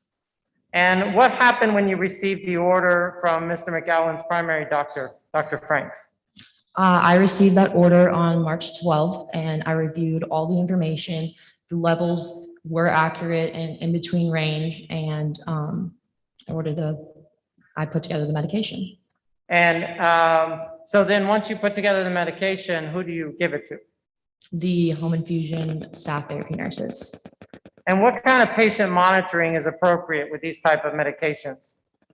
For this medication specifically that Dr. Franks ordered, there is a test that needs to be run every about 3 days. And what happens when you receive a lab test which causes you concern, as you did in this case? Yes, with Mr. McGowan, that did happen. So I immediately contacted Dr. Franks. And just to be clear, who is Dr. Franks? That is Mr. McGowan's primary physician.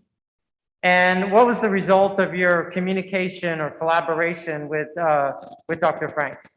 Well, originally I emailed him. After not hearing back from him for a few hours, I picked up the phone and I called him, waited on hold for a while, and finally got to speak with him. And whose responsibility was it to change the orders for Mr. McGowan's medication? Dr. Franks. And ultimately, what is your role as the lead pharmacist? To kind of put it into a term, it's kind of like working in a kitchen. I get a recipe, and from this case, it's from Dr. Frank's, put together all the ingredients, make the medication, and I give it to the patient, Mr. McGowan. And what were your interactions with the patient and his spouse? I told them that basically we will be monitoring and administering the medication, monitoring his temp. And how did the McGowans respond when Mr. McGowan began experiencing unusual symptoms? I didn't hear anything from them, and they did not tell any of our nurses anything either. So you didn't receive any notification from them that there was something going wrong? Nothing at all. And who was ultimately responsible for ordering the medications for Mr. McGowan? Dr. Franks. And who authorized the lab test for Mr. McGowan? Again, Dr. Franks. And to the best of your knowledge, who did the McGowans communicate their concerns with? Dr. Franks. And who finally ordered the McGowans to see an orthopedist? Dr. Franks. And what was the ultimate injury which caused Mr. McGowan's permanent side effects? The long-term use of intravenous gentamicin and vancomycin use. And who ordered the long-term use of those medications? Dr. Franks did. And what actions do you take responsibility for in Mr. McGowan's treatment? This was a very unfortunate case, and it's very sad, and I did just what the doctor ordered. Thank you, Your Honor. No further questions for this witness. I tender this witness for cross. Thank you. First podium, Your Honor. Yes, sir.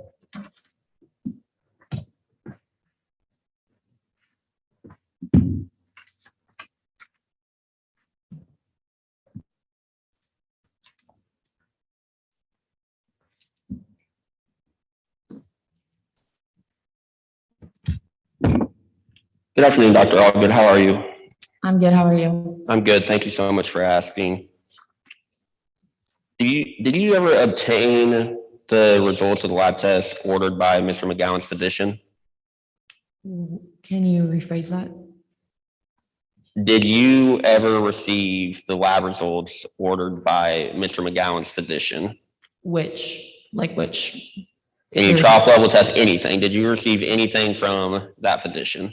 Yes. You did. Did you review them at all? Yes, I did.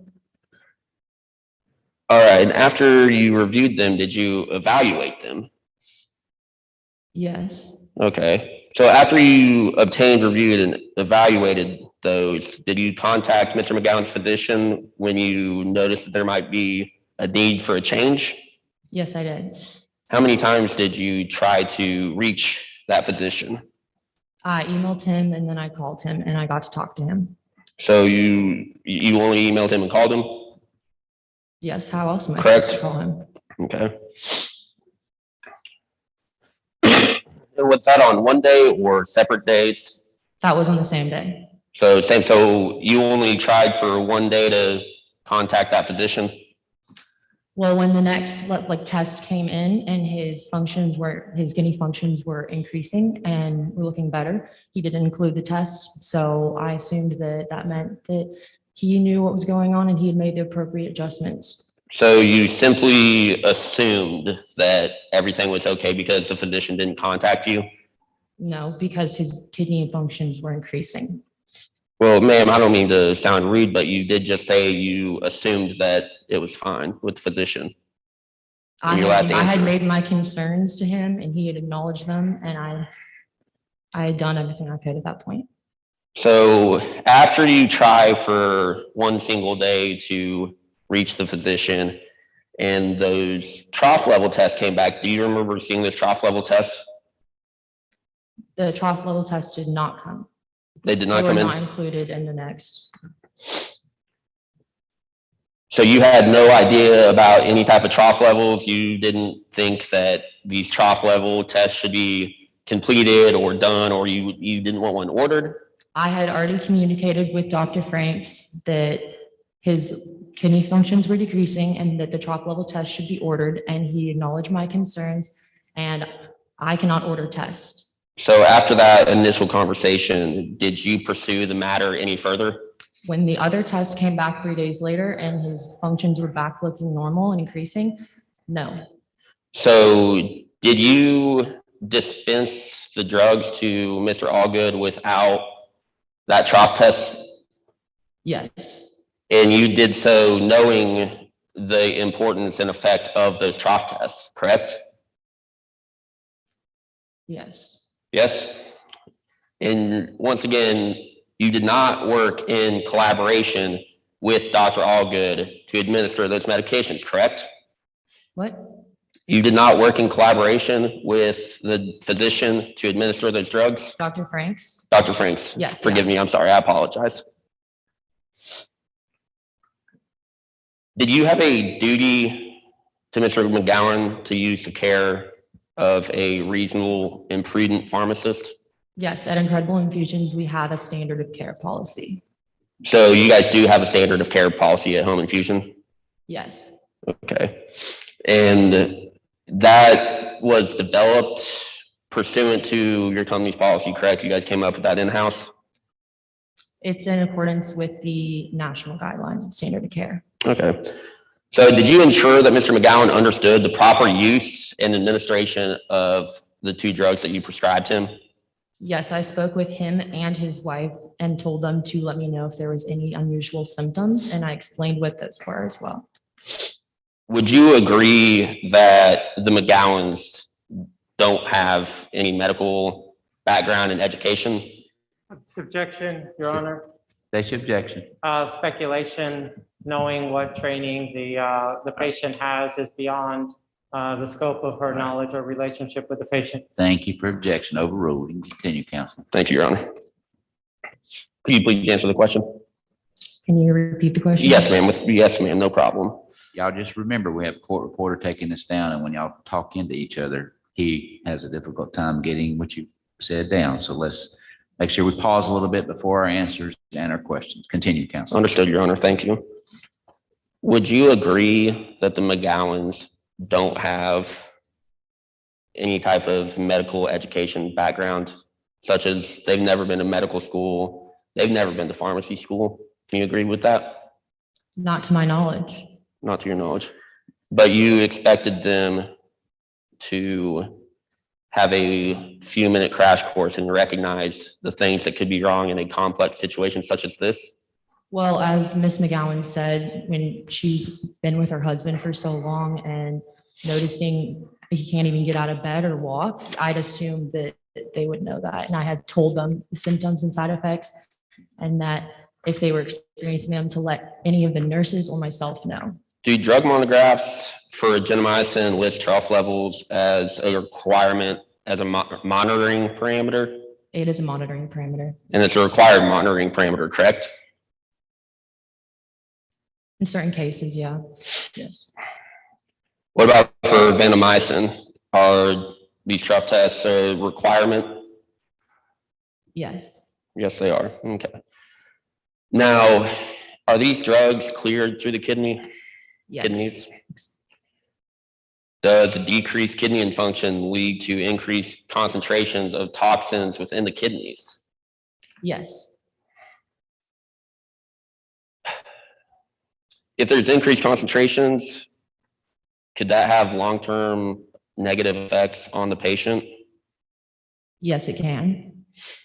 Now, you've been to pharmacy school, you're a pharmacist. Do you know what the adverse effects of gentamicin are? So for long-term use, such as some of the things that Mr. McGowan developed, you can have. Man, with all due respect, I'm not trying to cut you off. I just yes or no, do you know what the long-term adverse effects are? Yes. Yes, you do. Okay, what about for gentamicin? Do you know what those long-term effects Yes. are? Okay. And are you saying that these trough levels are a requirement, and despite knowing what the adverse long-term effects are, you still dispense and administer these drugs to Mr. McGowan, correct? I had no reason to not, so yes. So a patient that is bedridden with symptoms that his wife has to take care of him, that didn't raise any red flags about the medication that you had given him? Again, I was not made aware that he was bedridden or having any side effects from the drugs. Would you agree that the injuries that Mr. McGowan is currently suffering are serious? Yes, they are. Would you agree that the symptoms and the seriousness of these injuries are probably going to be long lasting? Yes. Are pharmacists capable of acting on their own? Can you rephrase that? Are pharmacists only to act on the court of someone else, such as a doctor? We cannot act on our own, as in like ordering medication. I understand that. But when you look at a medicine, when you look at a drug, when you fill those things, you're verifying that everything is correct, right? We verify the information, yes. And if it's a dangerous drug, if there's too much of a drug, a pharmacist can overrule that doctor's order, correct? It's depending on the situation, but So a situation with serious injuries and lifelong complications where a man could die, is that serious? it depends on the situation. But again, you're not able to refuse it. You need to communicate with the doctor and then get an agreement to stop. Ma'am, I'm asking if symptoms that Mr. McGowan are facing and the probability that his lifespan is shortened and he will die eventually, probably because of this, is that serious? Yes.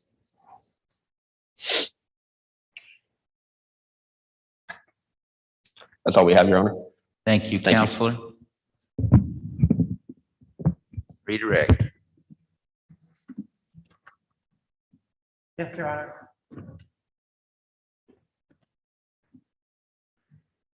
Doc, just have a few follow-up questions for you. Did the McGowans address their concerns with anyone? They did apparently with Dr. Franks. But they didn't address their concerns with you? No. And what would have happened had you stopped the administration of the medication as the plaintiff suggests you should have done? Sepsis would have probably occurred. And what would have been the result of sepsis? I'm not familiar with that, that diagnosis. Multiple organ failure and lead to death. And so why did you contact Dr. Franks? Because originally his kidney function was decreasing.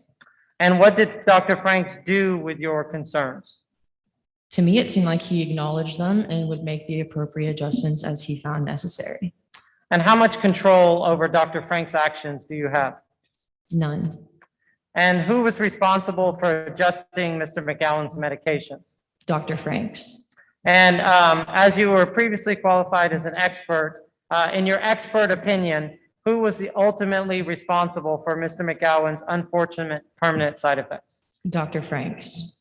Thank you. No further questions for this witness. Thank you. Maybe excuse, Doctor.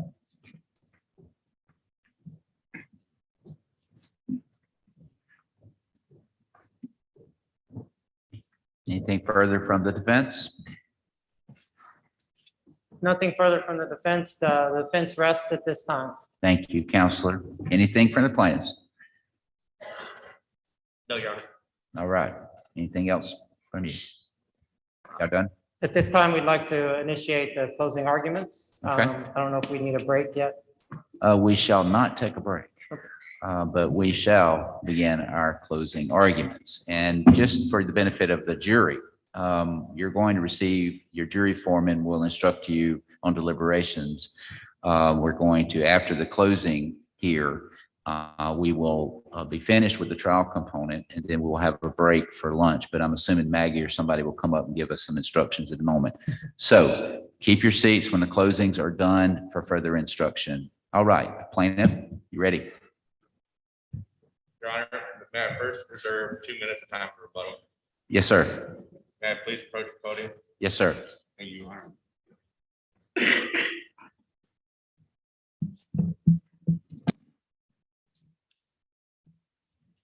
Let's go back to that scale, the scales of justice.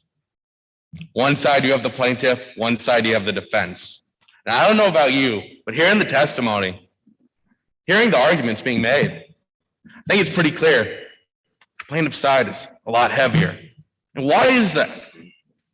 Well, as we allege, we have 4 duties that we say, that we allege that the plaintiff, or not the plaintiff, the defendant, the pharmacist, Dr. Frida Allgood, must do. She must prescribe wisely. After all, she is a licensed pharmacist. She is a responsible pharmacist. She went to pharmacy school. She should know what the drugs are, what they do, how severe they are. And she has testified that she knows that they are severe, potent drugs. And yes, they do a lot of good, but they can also do a lot of bad. She has testified that that is the case. They have a duty to communicate with their doctors that they work in tandem with and their staff. It has been testified that those are very noticeable symptoms by both the defendant testimony and the witness testimony, that those are very visible symptoms. Now, you can argue to what extent you might have to, say like, oh, I have this ailment or that ailment, but those are visible symptoms. A nurse, a medically trained nurse that is under the direction and under the staff and guidance of the leading physician of the home infusion services, such as Incredible Infusions by Dr. Frida Allgood, should recognize that. They should communicate that to the pharmacist, who's their general, who's their leader. It is not enough, furthermore, to simply say, oh, I sent an email. Oh, I got put on voicemail. It's all good now. They want you to pretend like pharmacists and doctors communicate like 2 13-year-olds in the heat of summer on Snapchat, just instantaneously. That's not how it works in the real world. It takes time to get an answer. It is incumbent upon the pharmacist to ensure that there is an answer. Why would you continue with something that you thought was so important that you had to both email and phone call, but when you didn't get an answer, why would you just be like, okay, it's fine, I'll just continue on? Was it really that important? They have a duty to monitor the levels in the labs. They have testified. They have testified in their words that they are required to monitor these levels. Part of that is ensuring that they effectively communicate with their doctor to have those tests, to have those results. If they don't monitor them, if they don't have them, how can they monitor them? And they have a duty to put the health and the well-being of their patients first and foremost. First and foremost. They talk about sepsis. Sepsis takes several weeks to cause organ failure. It takes several weeks to cause death. Stopping medication treatment for 12 to 24 hours until you are able to confirm that this is the appropriate dosage is not going to lead to organ failure or lead to death. No, it is going to do the exact opposite. It is going to help ensure that these symptoms do not become life-lasting that our plaintiff exhibited.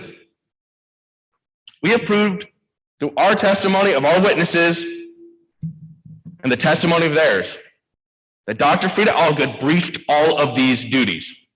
And all of these duties that were breached were the approximate cause of the great suffering, pain, hurt, emotional, physical, mental instability that has led to the McGowans, both in Phineas and in Susan. But the defense is shirking from their duties. The defense, they think they've done nothing wrong whatsoever. They think there's nothing wrong at all. They think it's just the doctor. They are intending to set a scary precedent for pharmacists everywhere that pharmacists are nothing but robots. All they do is fulfill a doctor's orders. They compute it and they send it and that's it. And if that is the question, you have to ask, why study chemistry, organic or inorganic? Why go through the process? Why get licensed? If all you're going to do is fill a prescription, why do you have scientific knowledge? The reason I'm so upset and the reason I'm very angry is I care so much about the McGowans. My dad is roughly the same age as Phineas McGowan, by maybe a year or two. And he's in great health. And if he were to get sick and his pharmacist was not to monitor the levels correctly, and he would go from being able to golf, we're on the coast, so he likes to go fishing and boating. If he was unable to do all that because a pharmacist just decided not to check their tests, I would be furious. I would be upset. Imagine you have a loved one sick. Do you want them to go here in Oxford to this pharmacist knowing that they will not fulfill their full duty? These people, this doctor, Dr. Frida Allgood, has permanently altered the standard of life of Phineas McGowan. It's significantly altered the life of Susan McGowan. They were co-patriots, they were companions. But now she's a caregiver and he is bedridden. Is that fair? Is that correct? And the defense, what are they doing? They're creating a straw man. They're creating a piñata filled with nothing. They have a different idea of what the duty is. Their duty is that they are equating a licensed, trained pharmacist with that of the average man. They're talking about doctors and doctors and doctors, but they're saying that pharmacists have no agency. Pharmacists have no responsibility. I don't think that's correct. If that was correct, then why for 200 years in America have we had pharmacists today? There's responsibility here. This is not an attack on pharmacy or pharmacists, because these are basic duties that everyone should meet, and most will meet, and very few will ever be up here on this stage, in this courtroom, having to defend their actions, because the vast majority of them, the vast majority of pharmacists will fulfill their duty to prescribe wisely. They will fulfill their duty to communicate with their staff and with the doctors. They will fulfill their duty to monitor levels in labs. And they will fulfill their duty to put the health and well-being of their patients and clients first and foremost. The plaintiffs, Your Honor, and to the jury, ask for a fair and reasonable judgment for the counts of negligence of the pharmacist and loss of consortium. We seek full damages to be rewarded, being it emotional, physical, and economic. We ask for a fair judgment. We've given you the truth, and we hope that you will understand and see that as well. Thank you. Thank you, counsel. May proceed.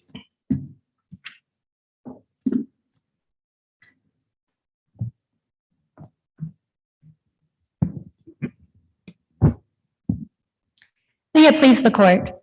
Your Honor, opposing counsels, and members of the jury. Mr. McGowan got just what the doctor ordered.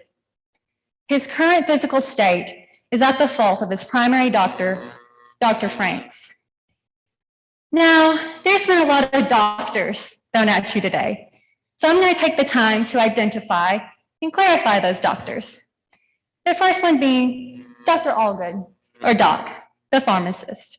And as a pharmacist, her role in the medical professional world is to fulfill and dispense medications ordered by the doctor. And the doctor in today's case is Dr. Franks, Mr. McGowan's primary physician, the doctor that diagnosed him with osteomyelitis, the doctor that prescribed long-term use of vancomycin and gentamicin, and the doctor that later diagnosed him with an inner ear disorder. Now, the plaintiffs have attempted to confuse and intertwine the duties of Dr. Frank and Dr. Allgood. Specifically, they have attempted to place Dr. Frank's duty of care onto Dr. Allgood. Dr. Allgood reviewed Mr. McGowan's reports, and when she noticed that his renal function was downtrending, she appropriately contacted Dr. Franks and said the dosage needed to be changed, and Dr. Franks did so. And Dr. Allgood also noticed that a trough levels test wasn't with the labs, And then she emailed. When she didn't hear back, she called and specifically spoke. There's no voicemail. She specifically spoke to the doctor and gave her recommendations to order the test. But Dr. Franks didn't order the test. And let me be very clear. Dr. Franks' decision to not order those tests has no effect on whether or not Dr. Allgood satisfied her duty of care. So when Mr. McGowan's labs came back and Dr. Allgood noticed the test wasn't there, she continued to dutifully monitor Mr. McGowan's labs as she's required to do. And she noticed his conditions were improving. And during this time, she never heard from Dr. Franks or the McGowans about any adverse symptoms going on. But we all know who did hear from the McGowans about those symptoms. And that was Dr. Franks. And you know what Dr. Franks did? He gave Mr. McGowan nausea medication and some ibuprofen and sent him home. And those actions led to a cascade of events that unfortunately led to Mr. McGowan being diagnosed with an inner ear disorder. Throughout Mr. McGowan's entire treatment, Dr. Allgood provided competent patient care. She abided by incredible infusions standard of care and the National Board of Pharmacy standard of care. But somehow today, she's being accused of negligence. The plaintiffs have attempted to prove today that Dr. Allgood was negligent when she continued administering the medication. But members of the jury, Dr. Allgood had no authorization to discontinue that medication, and she had no reason to. And she satisfied her duty by continuing to administer the medication and reviewing the lab reports. And because Dr. Allgood did not breach her duty, all those other elements of negligence that the plaintiffs laid out, they do not matter. Now, Mr. McGowan's injuries are tragic. I'm not here to argue about that. What I'm here to argue about is that Mr. McGowan's injuries are not the result of Dr. Allgood's actions, but instead the result of Dr. Franks. I mean, the real question of this case, and the questions the plaintiffs have failed to attempt to answer, why did Dr. Franks prescribe long-term use of vancomycin and gentamicin? What kind of examination did Dr. Franks do of Mr. McGowan when he came in complaining of symptoms from his at-home treatment? And why in the world did Dr. Franks not call Dr. Allgood after Mr. McGowan came in that day? These are all relevant and very important questions that the plaintiffs have deliberately ignored. Now, the plaintiffs have to prove that Dr. Allgood was more than 50% responsible for Mr. McGowan's injuries. But members of the jury, with the facts they have and the arguments they've made today, that is a mountain to climb when they can't even climb stairs. Now, you've heard from 4 witnesses today, one of them being Dr. Penicillin, an expert, and you heard her say, in her expert opinion, that Dr. Franks breached his duty of care when he didn't communicate with Dr. Allgood. You heard from Dr. Mongo, who also said Dr. Franks breached his duty of care when he didn't order the test to properly monitor his patient. You heard from Mrs. McGowan, who testified that she or her husband never went to Dr. Allgood with any of their concerns, but every single time went to Dr. Franks. And you heard from Dr. Allgood herself, a doctor with almost 3 decades of experience, say that she was required by law to follow the doctor's orders. It has been a pleasure to appear before you today in this important case, and the defense appreciates your attentiveness and willingness to listen to both sides equally. But please remember, the defendant does not have to prove she is innocent. Rather, the plaintiffs must prove that the defendant is liable. And today, they have failed to do that. Mr. McGowan's current physical state is the direct result of him getting just what the doctor ordered. The defense asks you to render the only verdict that is fair, not liable. Thank you, Counselor.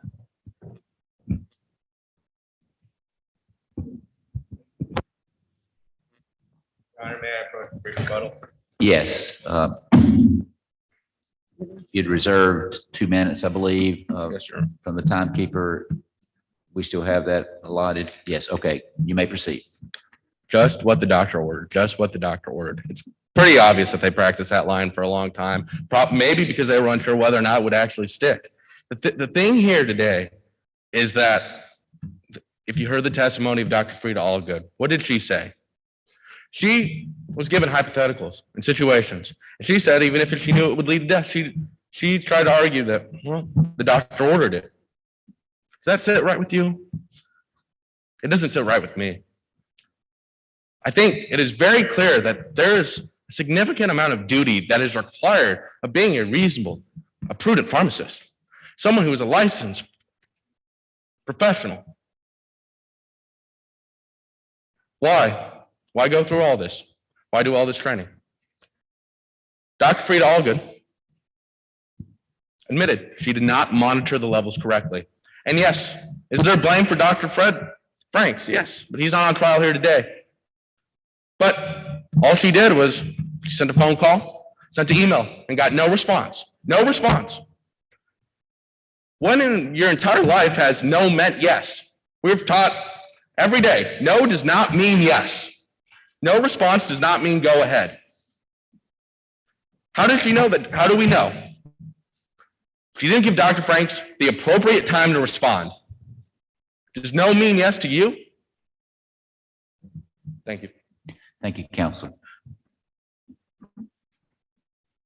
All right.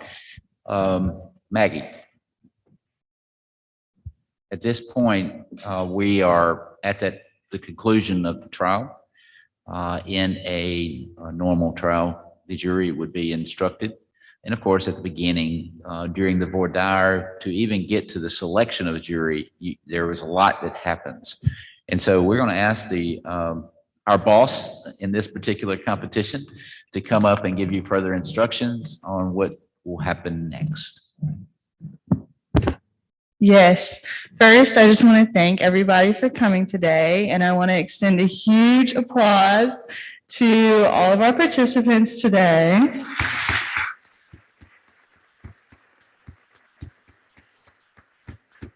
They have worked long and hard for today, so we are very proud of them. We hope that everybody enjoyed the mock trial, and it gave you good exposure to just what might go on in that cross between pharmacy and law. So at this time, each jury group should have a packet. Does everybody have one? Okay, perfect. So with those packets, you're going to open them up, and the materials in the packets are also on the QR codes so that everybody can have a copy if you scan your QR code. And at this time, your jury foreperson is going to go over the jury instructions. Y'all are going to deliberate for about 20 minutes, and then I'll come back up and dismiss you for lunch.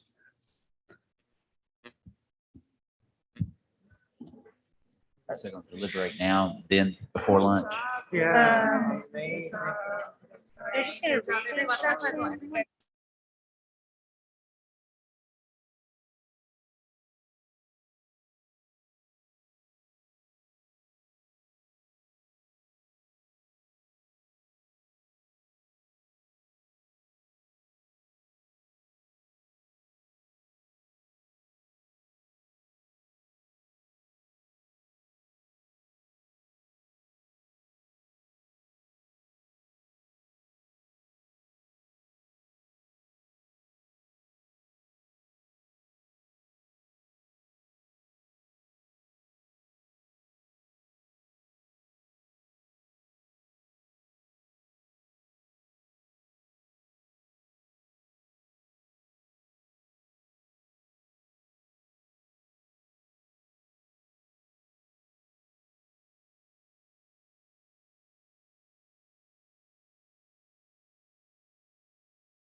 And then after I've received all of the verdict forms, we'll head to lunch.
Thank you.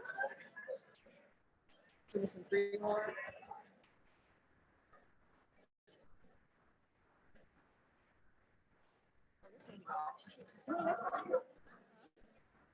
Why does it feel like a heart?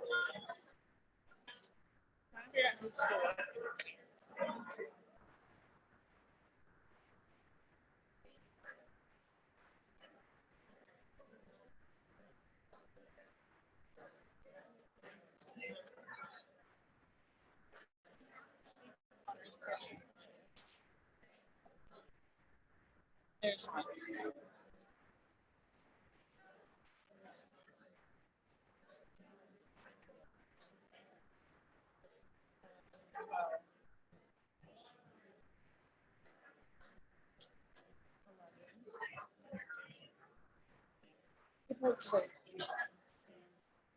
Is this? It's with this one. They also told me.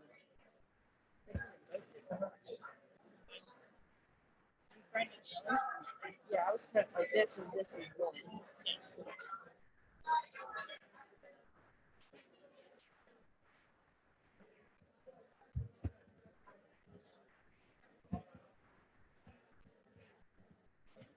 Good job. I'll take him to the boss. What? He called you the boss. And it's like, exactly the boss. Oh my gosh. Sorry, I'm so nervous. Got myself hard.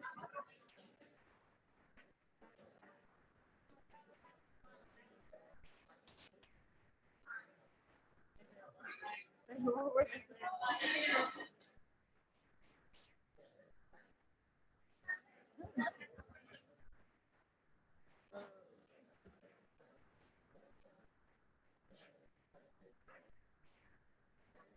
we're waiting on Connor.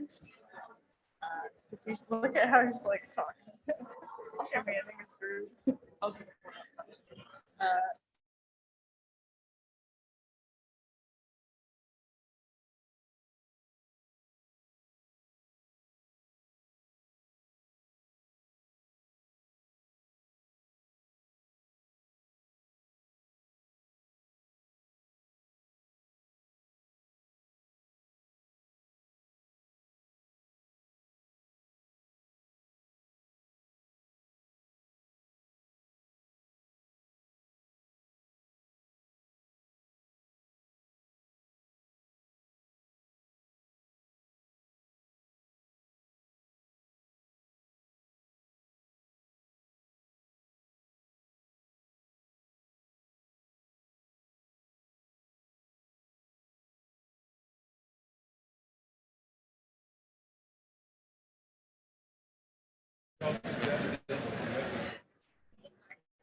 Okay.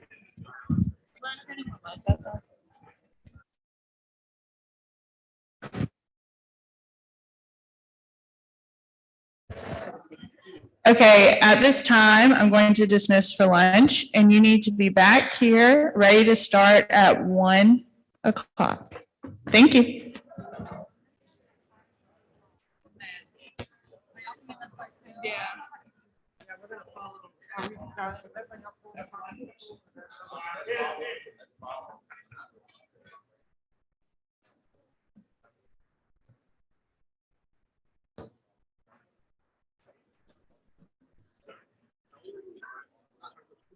I started last year, 29. So yeah, we could.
I want to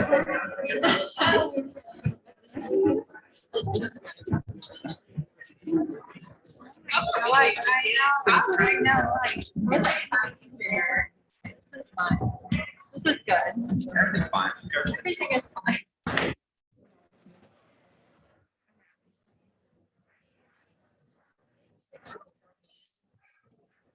feel like she stopped, yeah. Okay. And I feel like she.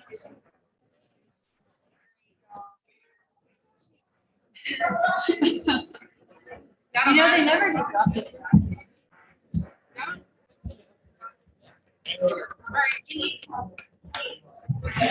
Oh, no, we were saying like Claire. Oh, I'm so sorry. She like, if she's in the. Oh, we can use this. We wanted to get a group photo. So I'm about to get it. I like that. So, What? Yeah. what you call that?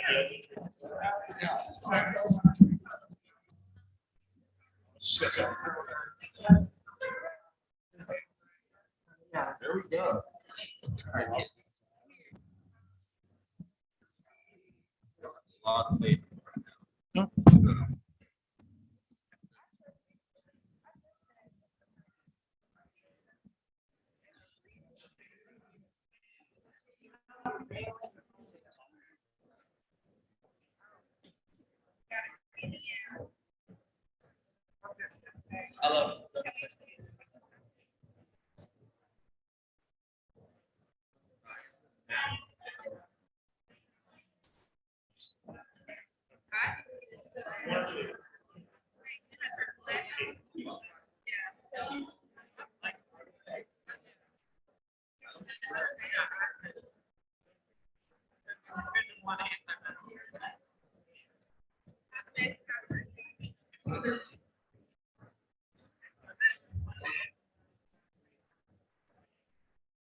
Statistically speaking, most vaccinated audiences in on-campus.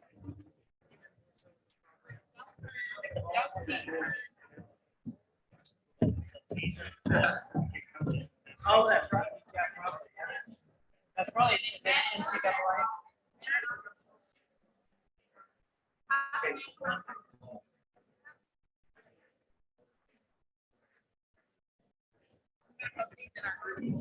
Oh, yeah. You gotta put it in that group. That, you know, I think I'm on camera. Hey, Joseph, consider that. Move it up here. You can move your chair over. Yeah, move your chair over. I think you have my email. Put that somewhere. Oh, yeah, yeah.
Before I turn it over though for the awards, you'll notice at the very beginning, I went straight in to asking the plaintiff to call the first witness, and counsel was so humble in reminding me that I did not give them an opening.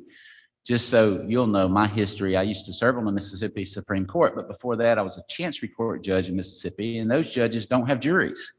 And so I totally shot past the fact that you would have an opening statement. Because in my experience as a Chancery judge, we went straight to witnesses, and I never had an opening statement in that type of court. But a trial is a story.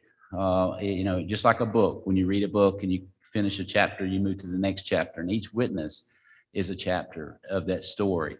Each attorney, with consultation with their clients or client, they have a plan. And as you saw today, and it's limited, quite frankly, when you can only have 2 witnesses, we don't have but a couple hours. In a normal trial, this trial would take several days, and in some cases even a couple weeks. So it's condensed, and but nevertheless, it gave you a good flavor of what you could expect if you were ever involved in a lawsuit personally or have to testify. And then also documents that were admitted, we went ahead and liberally admitted those. Just in real life, some of those documents would have had to come through a different person, but we wanted the witnesses to be able to testify from documents that were in evidence, which in a normal trial would have been in evidence only via a different witness. So having said that, I will turn it over to Maggie and the leadership here. And while I'm doing that, I know you will want to give these 2 young ladies and the others that work with them a round of applause for doing all the work to get this done.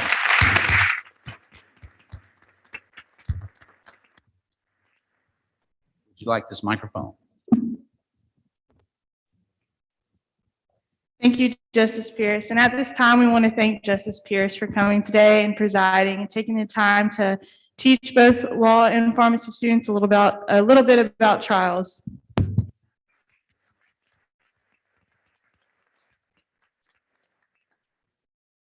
Justice Pierce, we'd like to give you a gift at this time. Yes, this is a gift from the law and the pharmacy school on behalf of being here today. Thank you.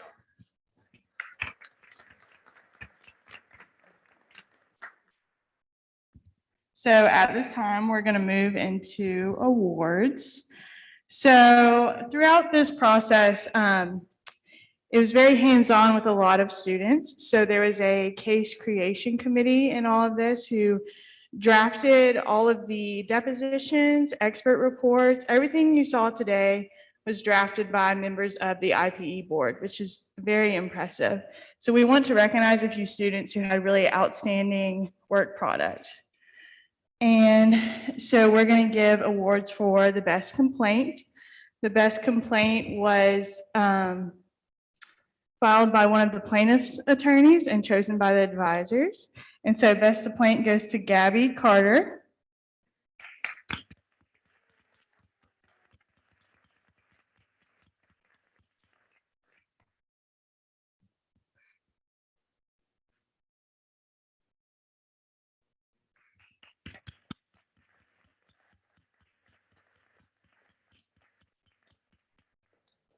Good job, Gabby. And then our best answer. So an answer is filed by the defense attorney and it's in response to the complaint. So our best answer was Melanie McEwen.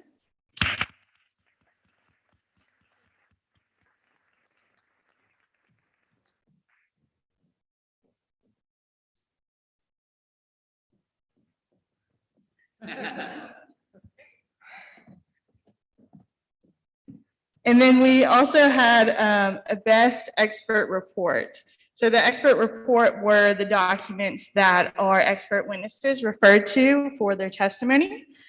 And so these were 2 pharmacy students, so Ali Banyas and Zoe Thaw.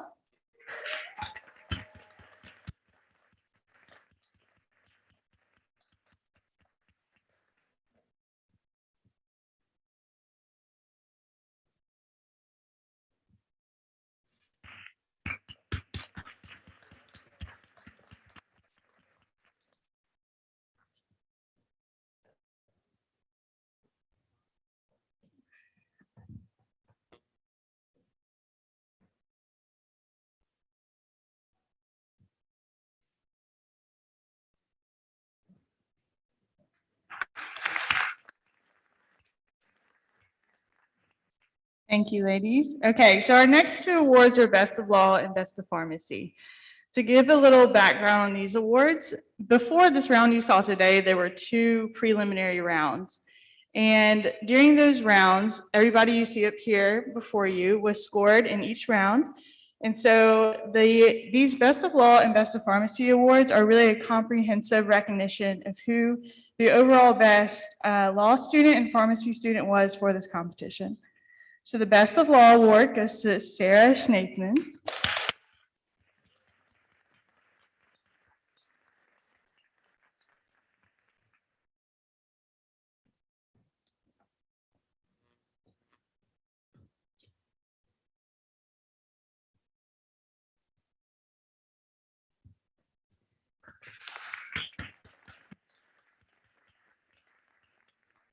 And then our Best of Pharmacy award goes to our witness, Grace Post.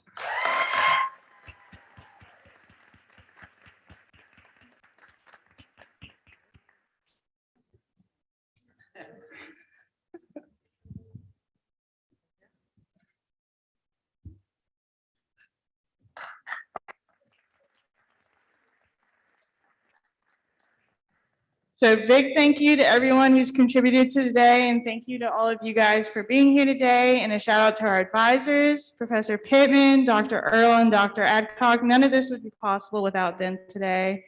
So a big round of applause for them.